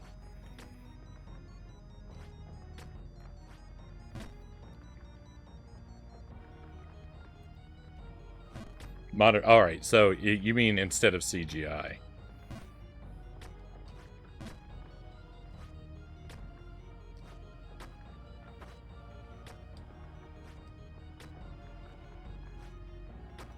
I should have thought of that. The nostalgia. Street Sharks and Disney's Hercules are my favorite things ever before my preteen years.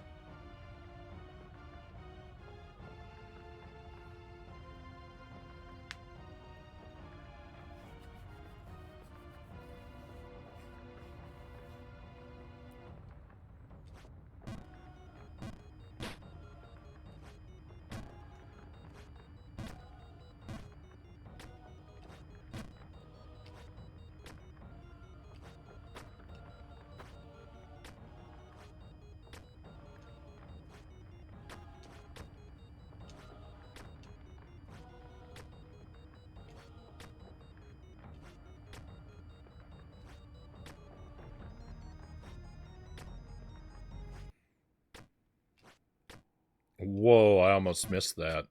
That would have been catastrophic. That would have been back to the bog right there.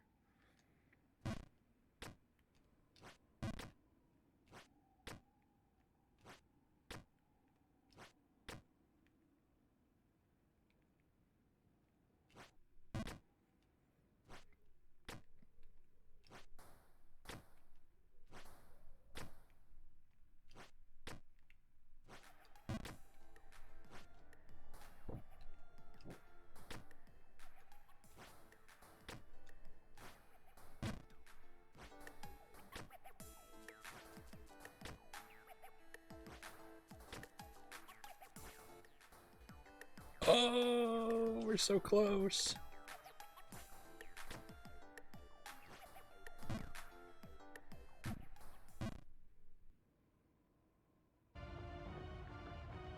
Life is bad. I'm not really that upset, but it is kind of a shame that we're getting close to a PB there.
I'm kind of surprised. I'm kind of surprised there isn't like a Street Sharks Super NES game.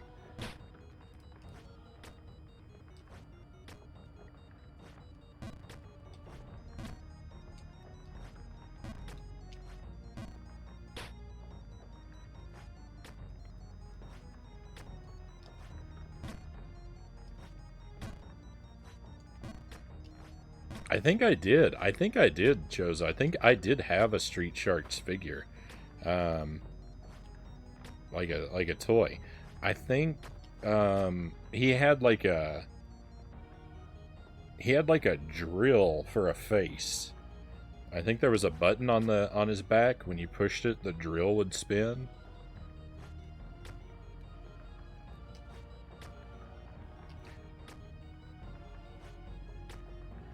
But even then, like, I don't know the character because I didn't actually really watch the show. I just remember it being a thing. But I did have someone did give me a toy.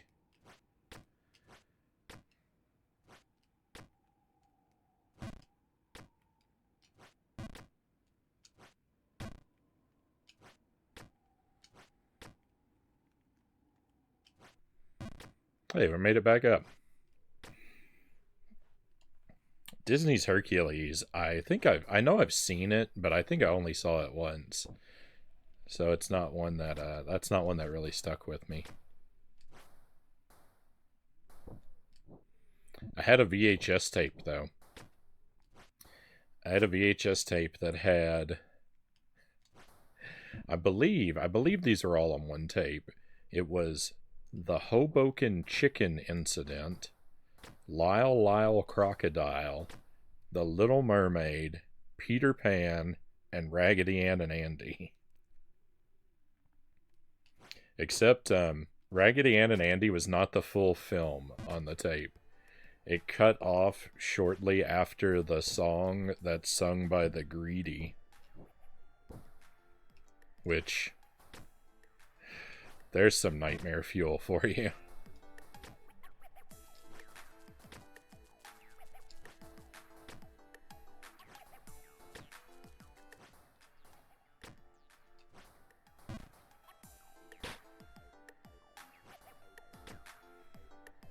So I never actually saw how that movie ends. I hate that a fall on that screen sends us all the way down here. That's brutal. That's too brutal. Because it really seems like you're gonna be safe to fall there because there's that channel in the middle of the screen, but it still finds a way to push you over to the edge by the time you're.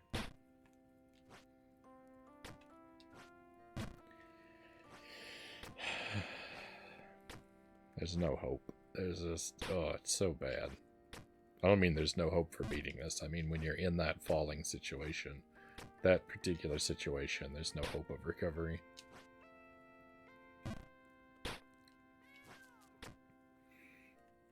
Disney's Hercules.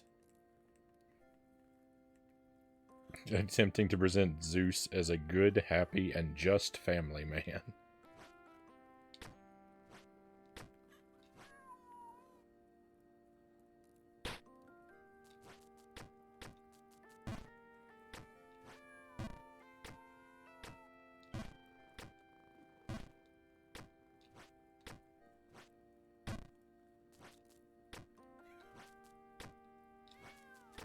Zeus was pretty good to me in Hades.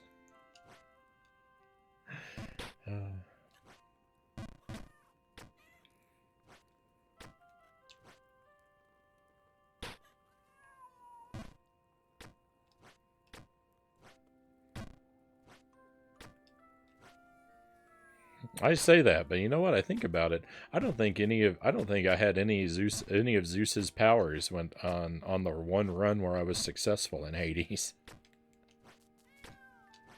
Maybe that guy wasn't as big of a help as I thought.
I feel the same struggle playing Noida, only in that game, if you die, everything is reset and randomized. And good luck getting back to where you were again. The thing about that, Zergling, is I actually think I would prefer that.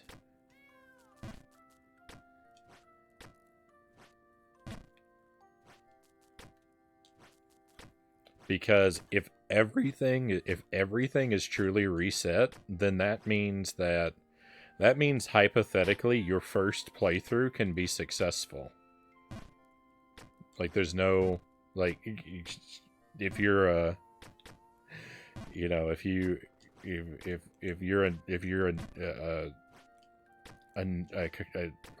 what is the word, if you're a natural at it, not that it's realistic, but that hypothetically your first run should be possible in that game.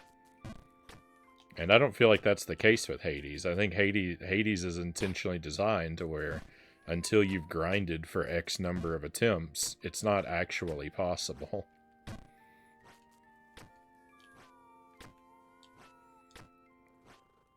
And I don't like that. I don't like that in a game at all. The kind of things I like, like Castlevania on the NES is the one that I point to, because that game is really tough, and you're not going to first try everything in it, but you're given everything that you need right from the start, that you, hypothetically, if you were super great, you could beat it on your very first attempt. Like, just sail through, because everything you need is actually there. The thing that you're lacking is your own personal skill.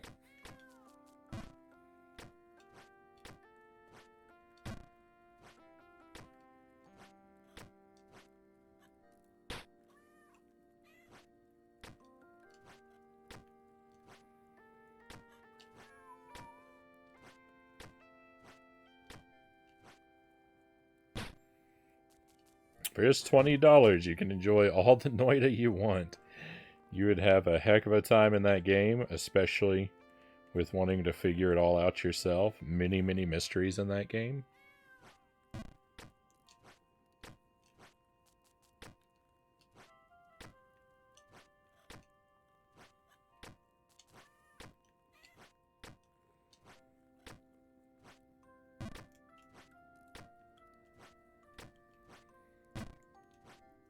Well, I'm not saying I'm going to sign up immediately, but I am thinking, like, if I were going to play another roguelike type game, I would want it to be something like that, where no progress carried over, which maybe is not a roguelike, I don't know. Maybe progress carrying over is definitional to the genre.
One thing I truly appreciate about Noida, every enemy type, no matter how minor they might seem, has the potential to ruin your life. Oh,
I don't believe that.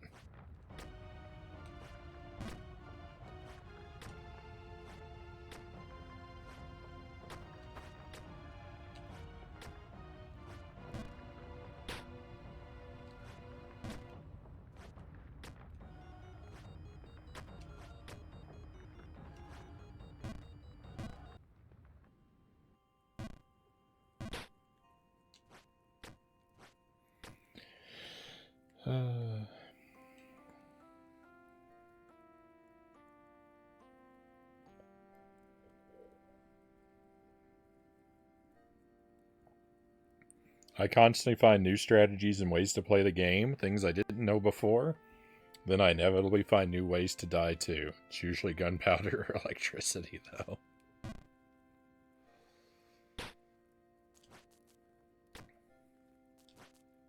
Those are some pretty deadly instruments.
Hey, Tuesday. Happy Tuesday to you. Welcome in. Hope you are well, my friend.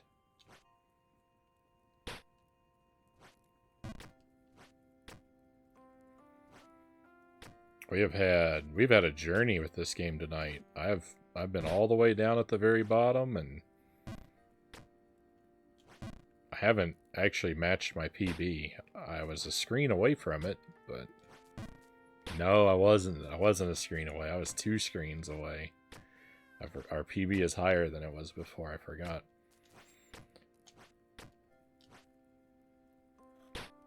I haven't done my best. I've done a lot of good things, but it was only after a lot of failure. So it's been a weird night with Jump King. But I'm feeling pretty good. I think my title is more negative than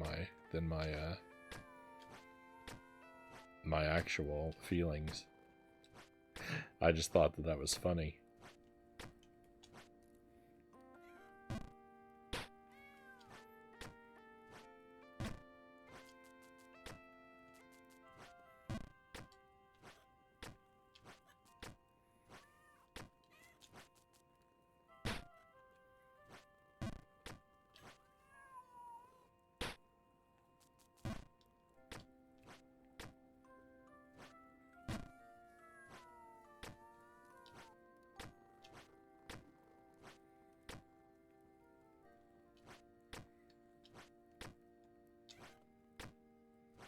And Tuesday did. Zergling Tuesday hit 100 last night or the night before.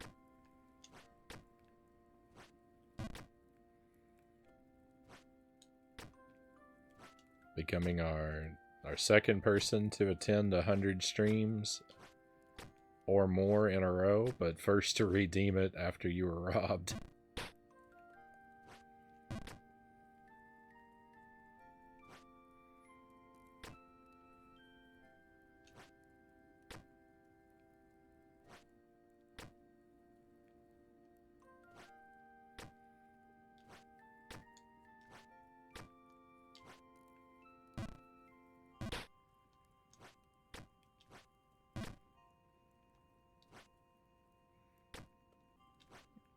$17 plus $97.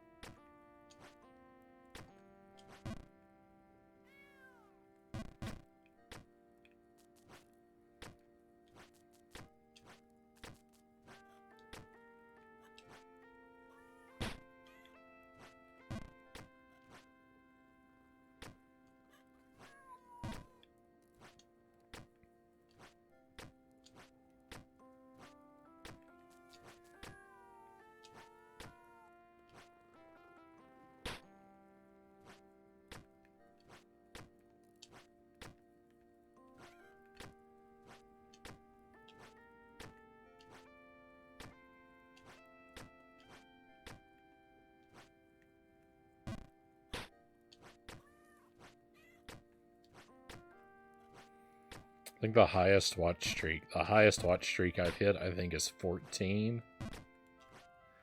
My streaks get reset a lot. I think I hit 14 once in either Not Ofet or Dollar Phil's stream.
Quite a few of the streams that I watch don't have the watch streaks.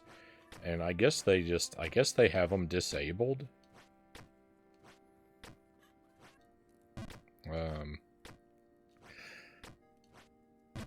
I don't know. I guess, like, I was thinking, like, I don't know why you would want to do that. Why you would want to have it turned off, though.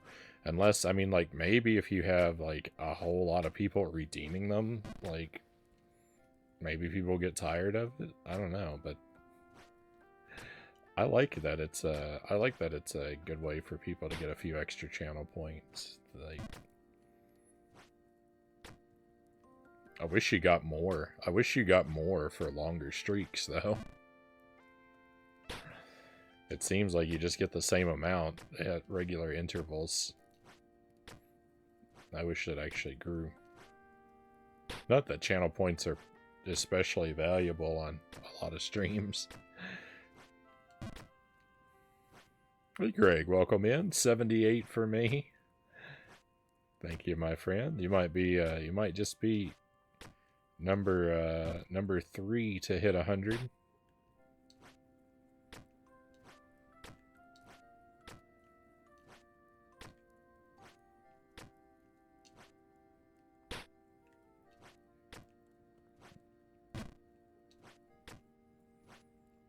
I hope you got a good weekend ahead of you, Greg.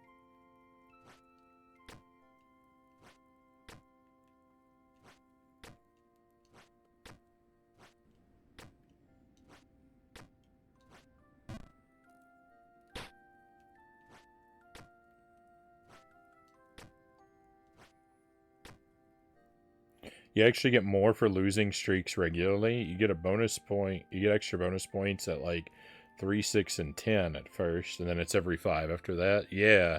You know what? You make a good point there, and yeah, I've noticed that.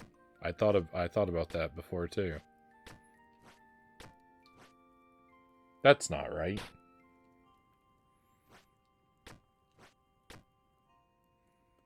Still got 22 to go for that, but I intend to. I hope I'm lucky enough. I hope I'm lucky enough, Greg, to have you here for enough to hit 100 in a row.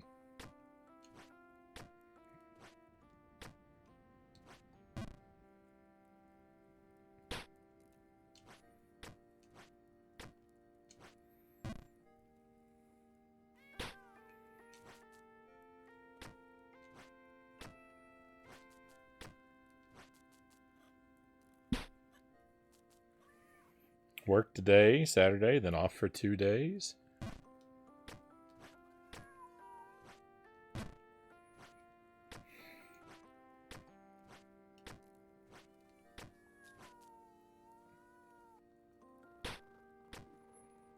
Jelly's got a 3-day weekend too, so we got some extra time we might be able to spend together.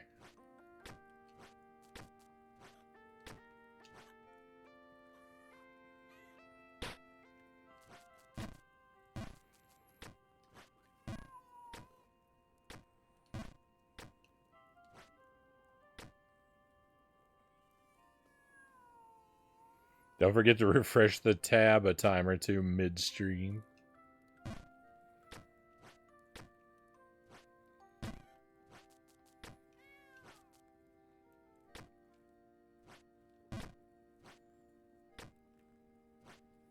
Is that the theory for why you were robbed? Was there was a hiccup that you needed, where you needed to refresh and...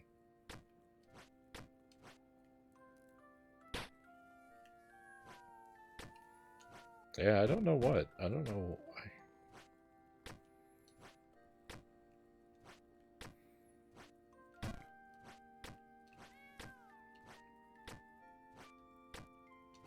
Just don't know.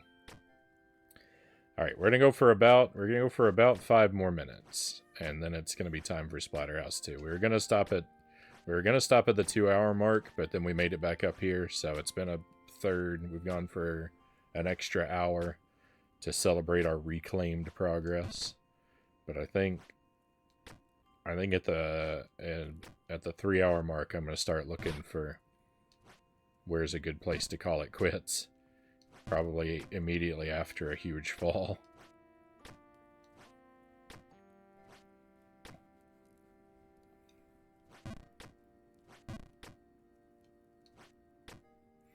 Like it has something to do with my habit of camping the stream before it starts.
Hey, I get to live out the complaint about how Twitch did me wrong for literally every stream after.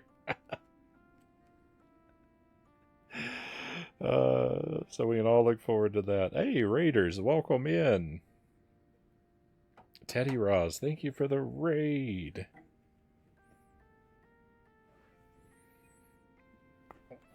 Sky Vignair, welcome in. Thank you for coming along. Pleasure to have you here, Raiders. Welcome to Jump King. We have run the gauntlet in Jump King tonight. I've been playing this game for an exceedingly long time. We are in quest number 3, the second DLC for Jump King currently.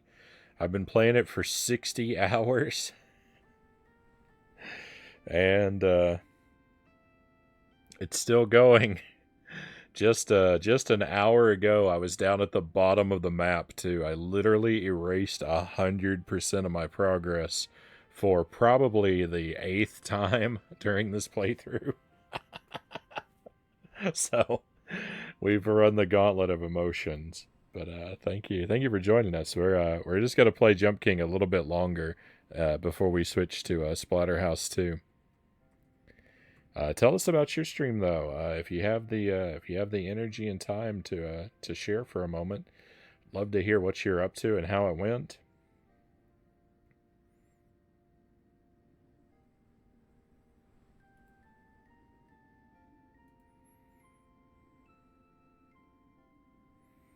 Speed runs, a few of them.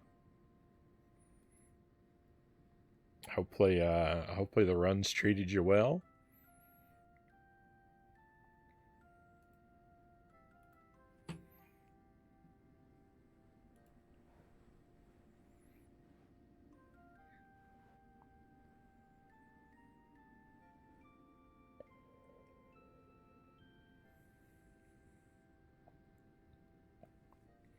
I don't know if or when I'm ever going to speedrun a game again. I would imagine probably not for me, but I did once upon a time. For those who may not know, I was once a speedrunner of Castlevania the Adventure on the Game Boy. The slowest, laggiest game that you can possibly speedrun. I was a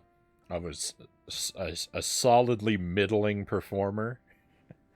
I think I peaked. I was at one point I was tied for fourth place um, on the leaderboard out of 9 people to have ever submitted runs.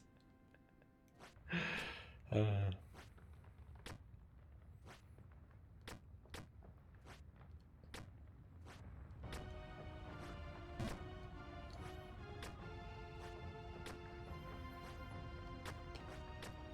I have a trick named for me, though. I have a trick named for me that is a permanent, well, I imagine going to be forever a permanent part of the run because it saves 19 frames. It's called the Frownie Drop. In Stage 4 of Castlevania the Adventure, there's a nice little spot where you can bump your head against the ceiling, and it shifts your collision so that you can fall through a rope without climbing down it and into the next loading zone. It saves you 19 frames over the old method.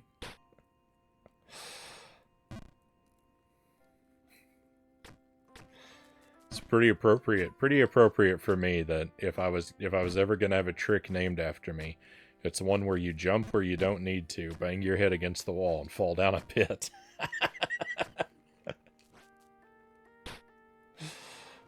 uh.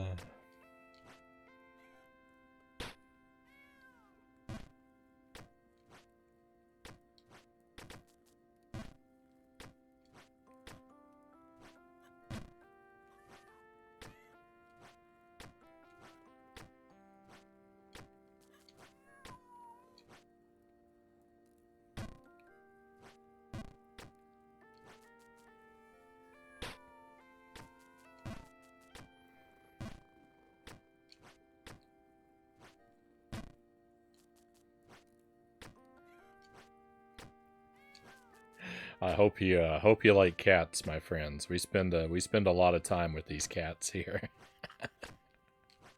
We've gotten to know them all real well.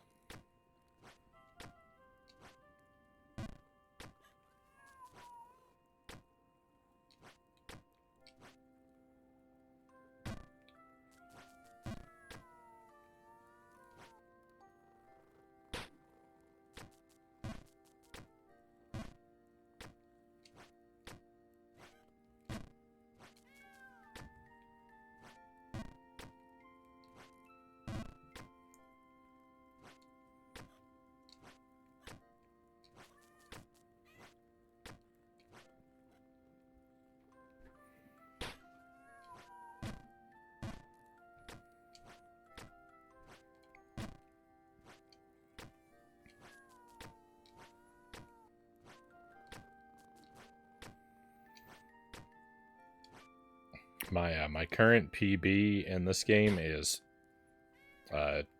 2 environments above where we currently are. But this and the space above is all really open. So when you fall, it's catastrophic. It's really easy to lose 15 screens of progress in one from basically one blunder.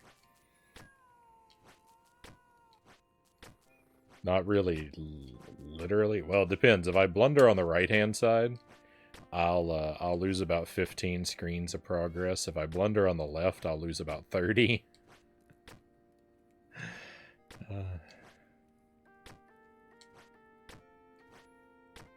That open channel running along the entire left-hand side is it's pretty dreadful.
So we were talking earlier. We were talking earlier about how I came across. I shared how I came across that creepy toy box in the thrift shop earlier today that we bought. That looks like it's haunted. um, I came across. For those who weren't here, I found this. My wife and I found this toy box at the thrift shop. It was looks to be handmade and painted, and it's got all these creepy like circus creatures on the outside. And on the inside of the lid, when you open it up, it says, "Pick up your toys or we'll sell you to the circus." And then it says in parentheses, "And we really mean it too."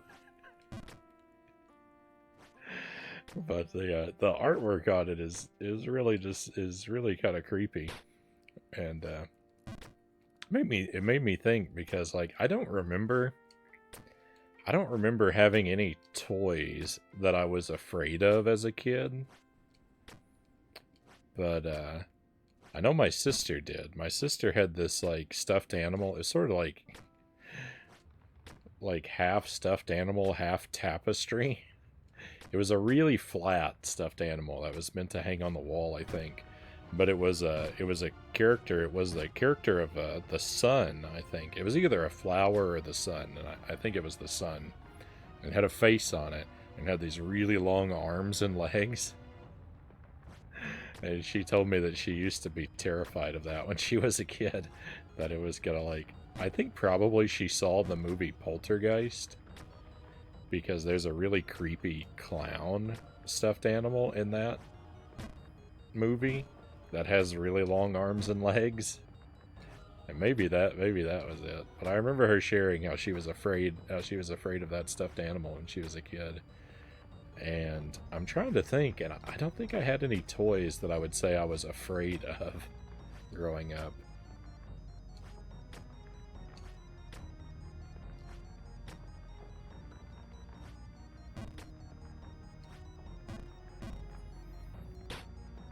I had a couple books. That I was kind of afraid of. Like, I wasn't actually afraid of the book, but like the cover art on it was like scary or gross in such a way that I would be afraid to touch it. I had this storybook. I think it was called The Day the Wind Changed. And the artwork in that book is all like really ugly. And I was just like, I was afraid to touch the cover of that book because the artwork was so gross.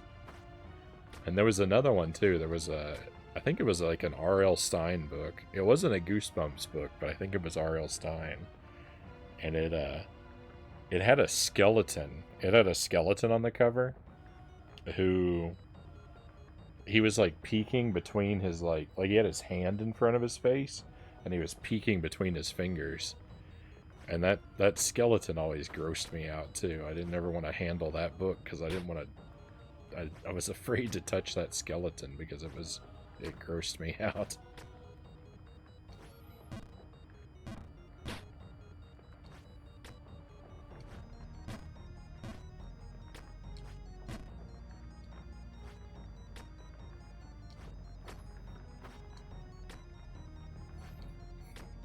I say that, and I hang out in my basement down here.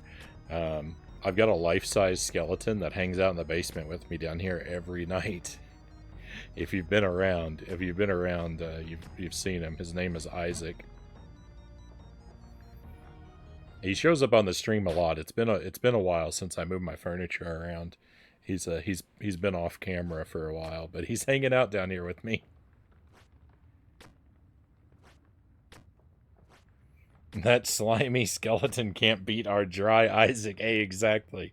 Welcome in, sweet potato Sophie. Good to have you here.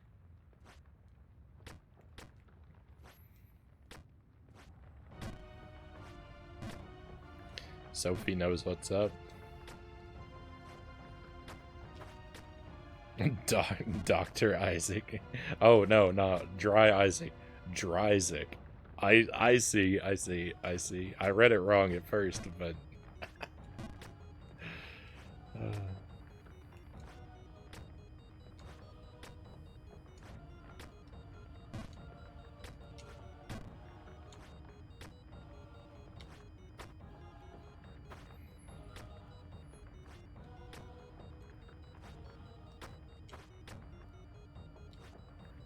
I guess he is. I guess he is dry Isaac. I guess he is dry Isaac. If you think about like the Mario convention, in Super Mario, if you become a skeleton, you're like you're dry. Like if I became a skeleton, I would be dry Frownie. Is how it always like Bowser becomes dry Bowser. Although dry bones is not dry Koopa, right? Or dry Troopa. Well, I guess that was before the convention, like, took hold.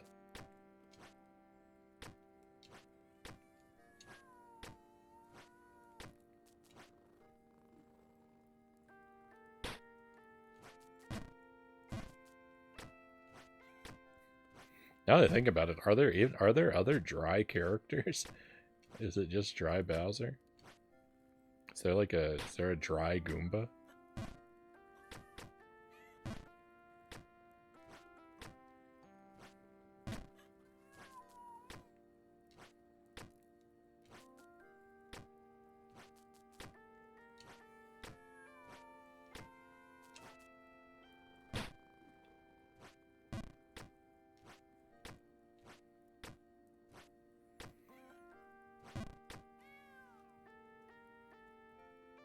I'm sure they regretted Dry Bones too much to name things that.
I think we'll make one more run. I think we'll make one more run at the Phantom Tower, the shaky area above this here tonight.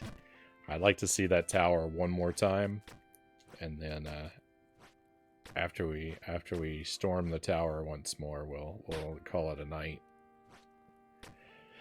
After we see how that goes, for this game, because we're also going to work on Splatterhouse 2 tonight. I've been working on a challenge run of that game that has taken me way too long to accomplish. I'm trying to beat Splatterhouse 2 on the hardest difficulty in one life, and I have come so close and just can't nail the run.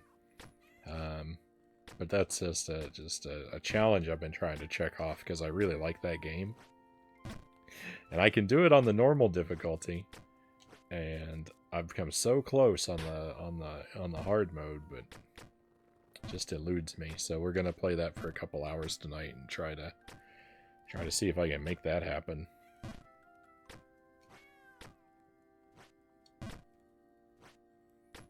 But I'd like to I'd like to have one more shot at reaching a new PB in this, and to do that, we've got to get up.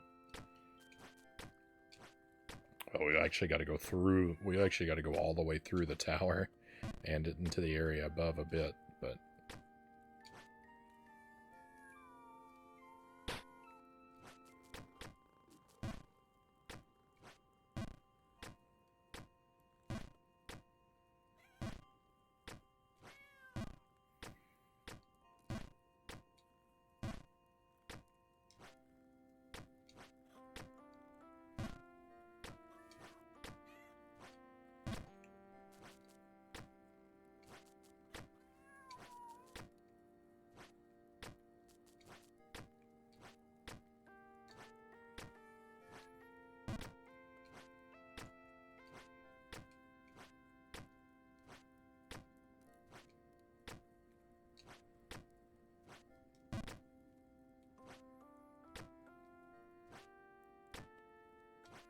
In Paper Mario, we talked about this a long time ago when we were playing Paper Mario, but it's kind of stuck with me. In Paper Mario, you have a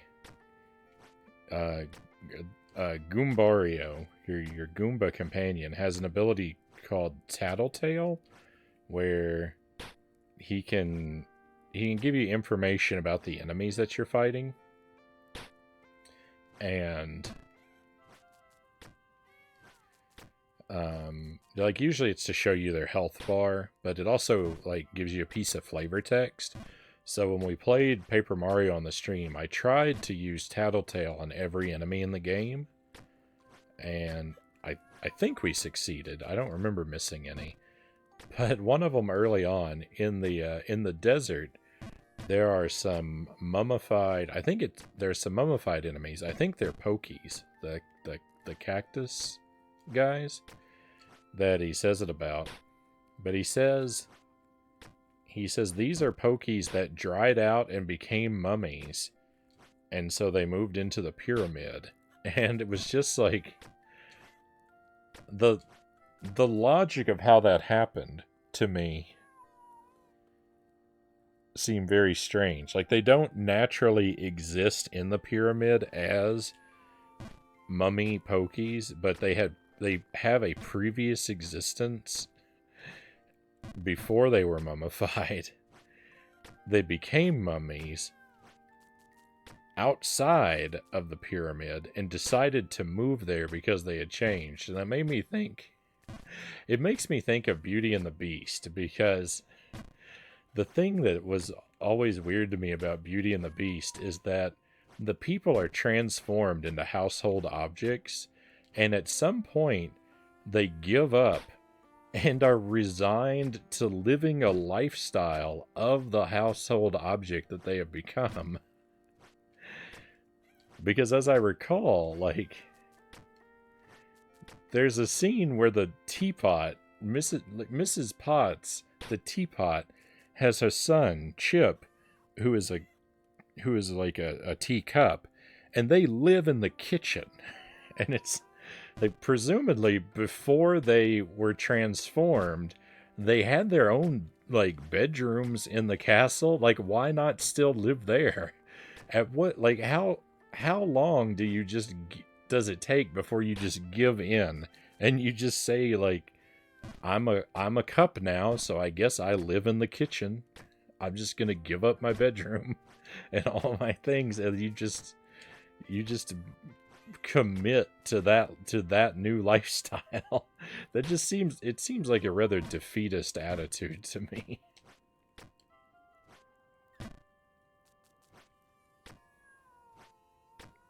At least they had a home and job waiting for them when they became mummies. That's a glass half full perspective.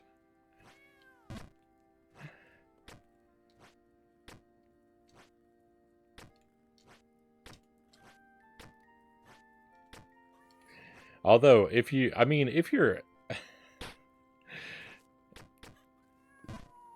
I don't really feel like for most Mario enemies, I don't really feel like being mummified changes your lifestyle all that much.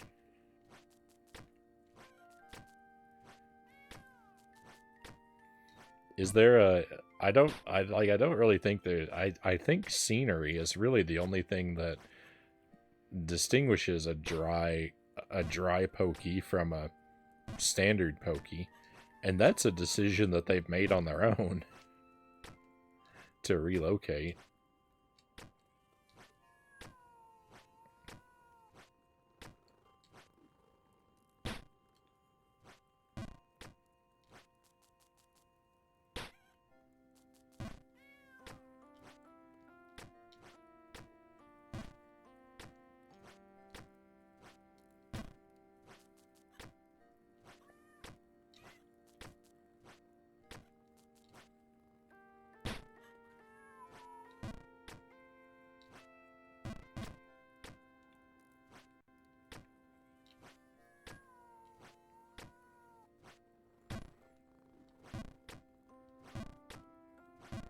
You'd think they'd be fine being dry in the first place. What with being paper? That's a good point. Isn't every character in Paper Mario is dry?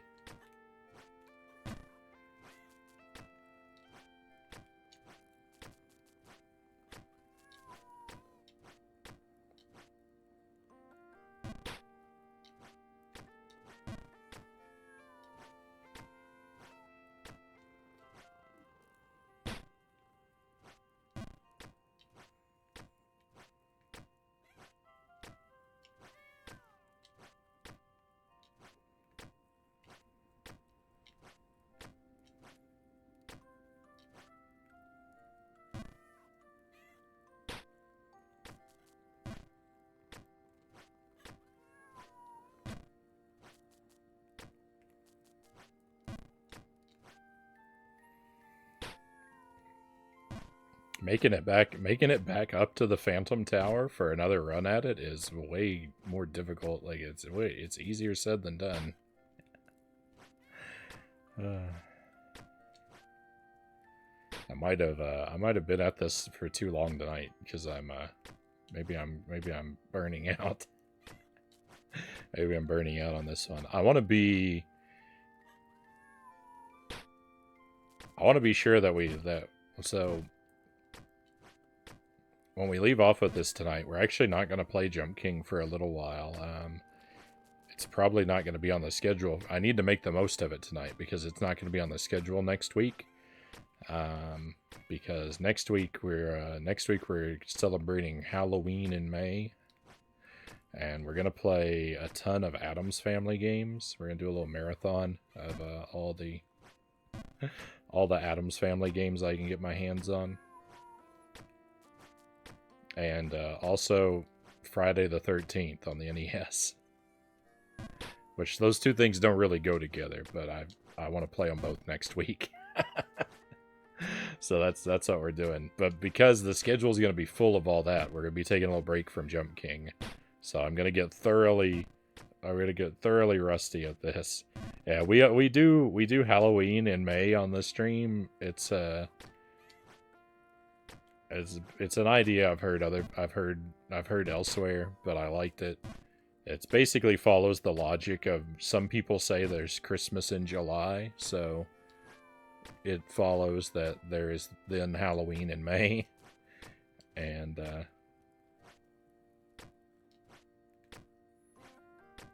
that works for me.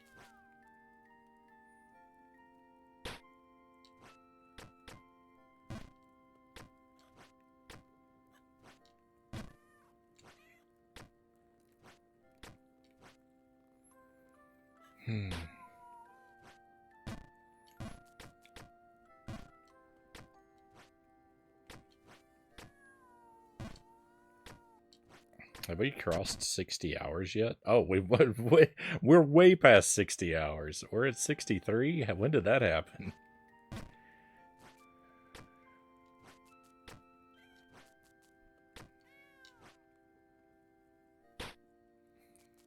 I thought I was still approaching 60 hours. I didn't know I was 3 hours past it. That means we were basically there at the start of the night.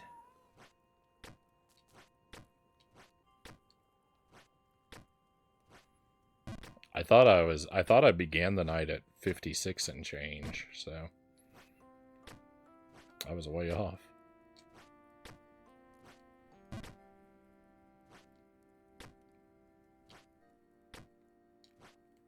No, come on.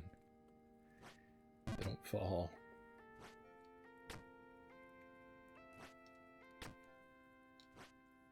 Oh, come on, Jump King, please.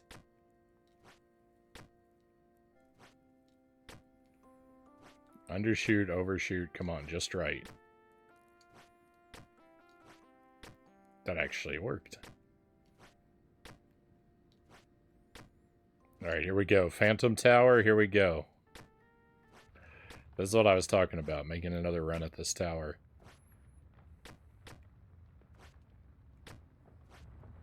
Fingers crossed. I almost lost it right there. I almost missed the first jump of the tower.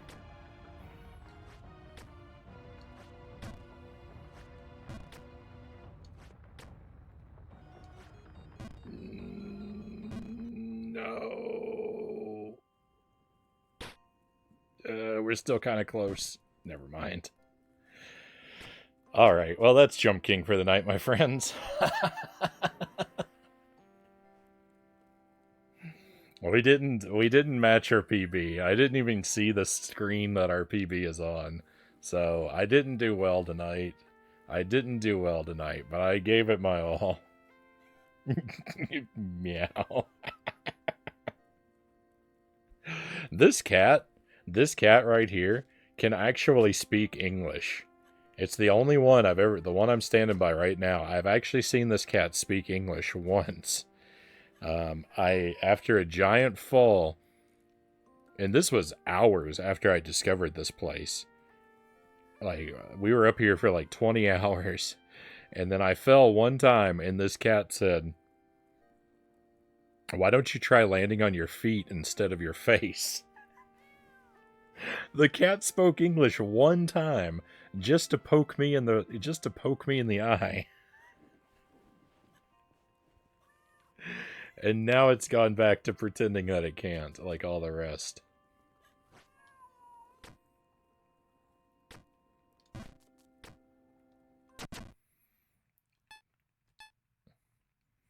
Alright, so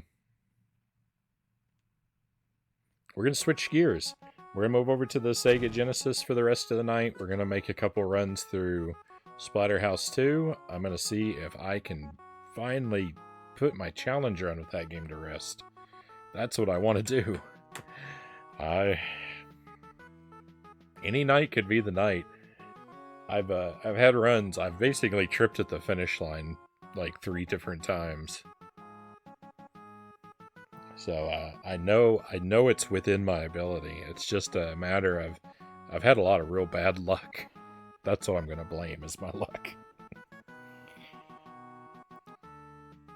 You won't hear the satisfying slap if you landed on your feet. I can't even imagine what it would sound like. What would it even sound like to land on our feet? I can't even imagine. I'll never know. I'll never know. All right, but I'm gonna step away a moment, my friends. I'm gonna refill my coffee. So a short BRB, just a couple minutes. I'm gonna get some coffee and change consoles, and yeah, Splatterhouse 2 when we get back. Hopefully, I will see you then.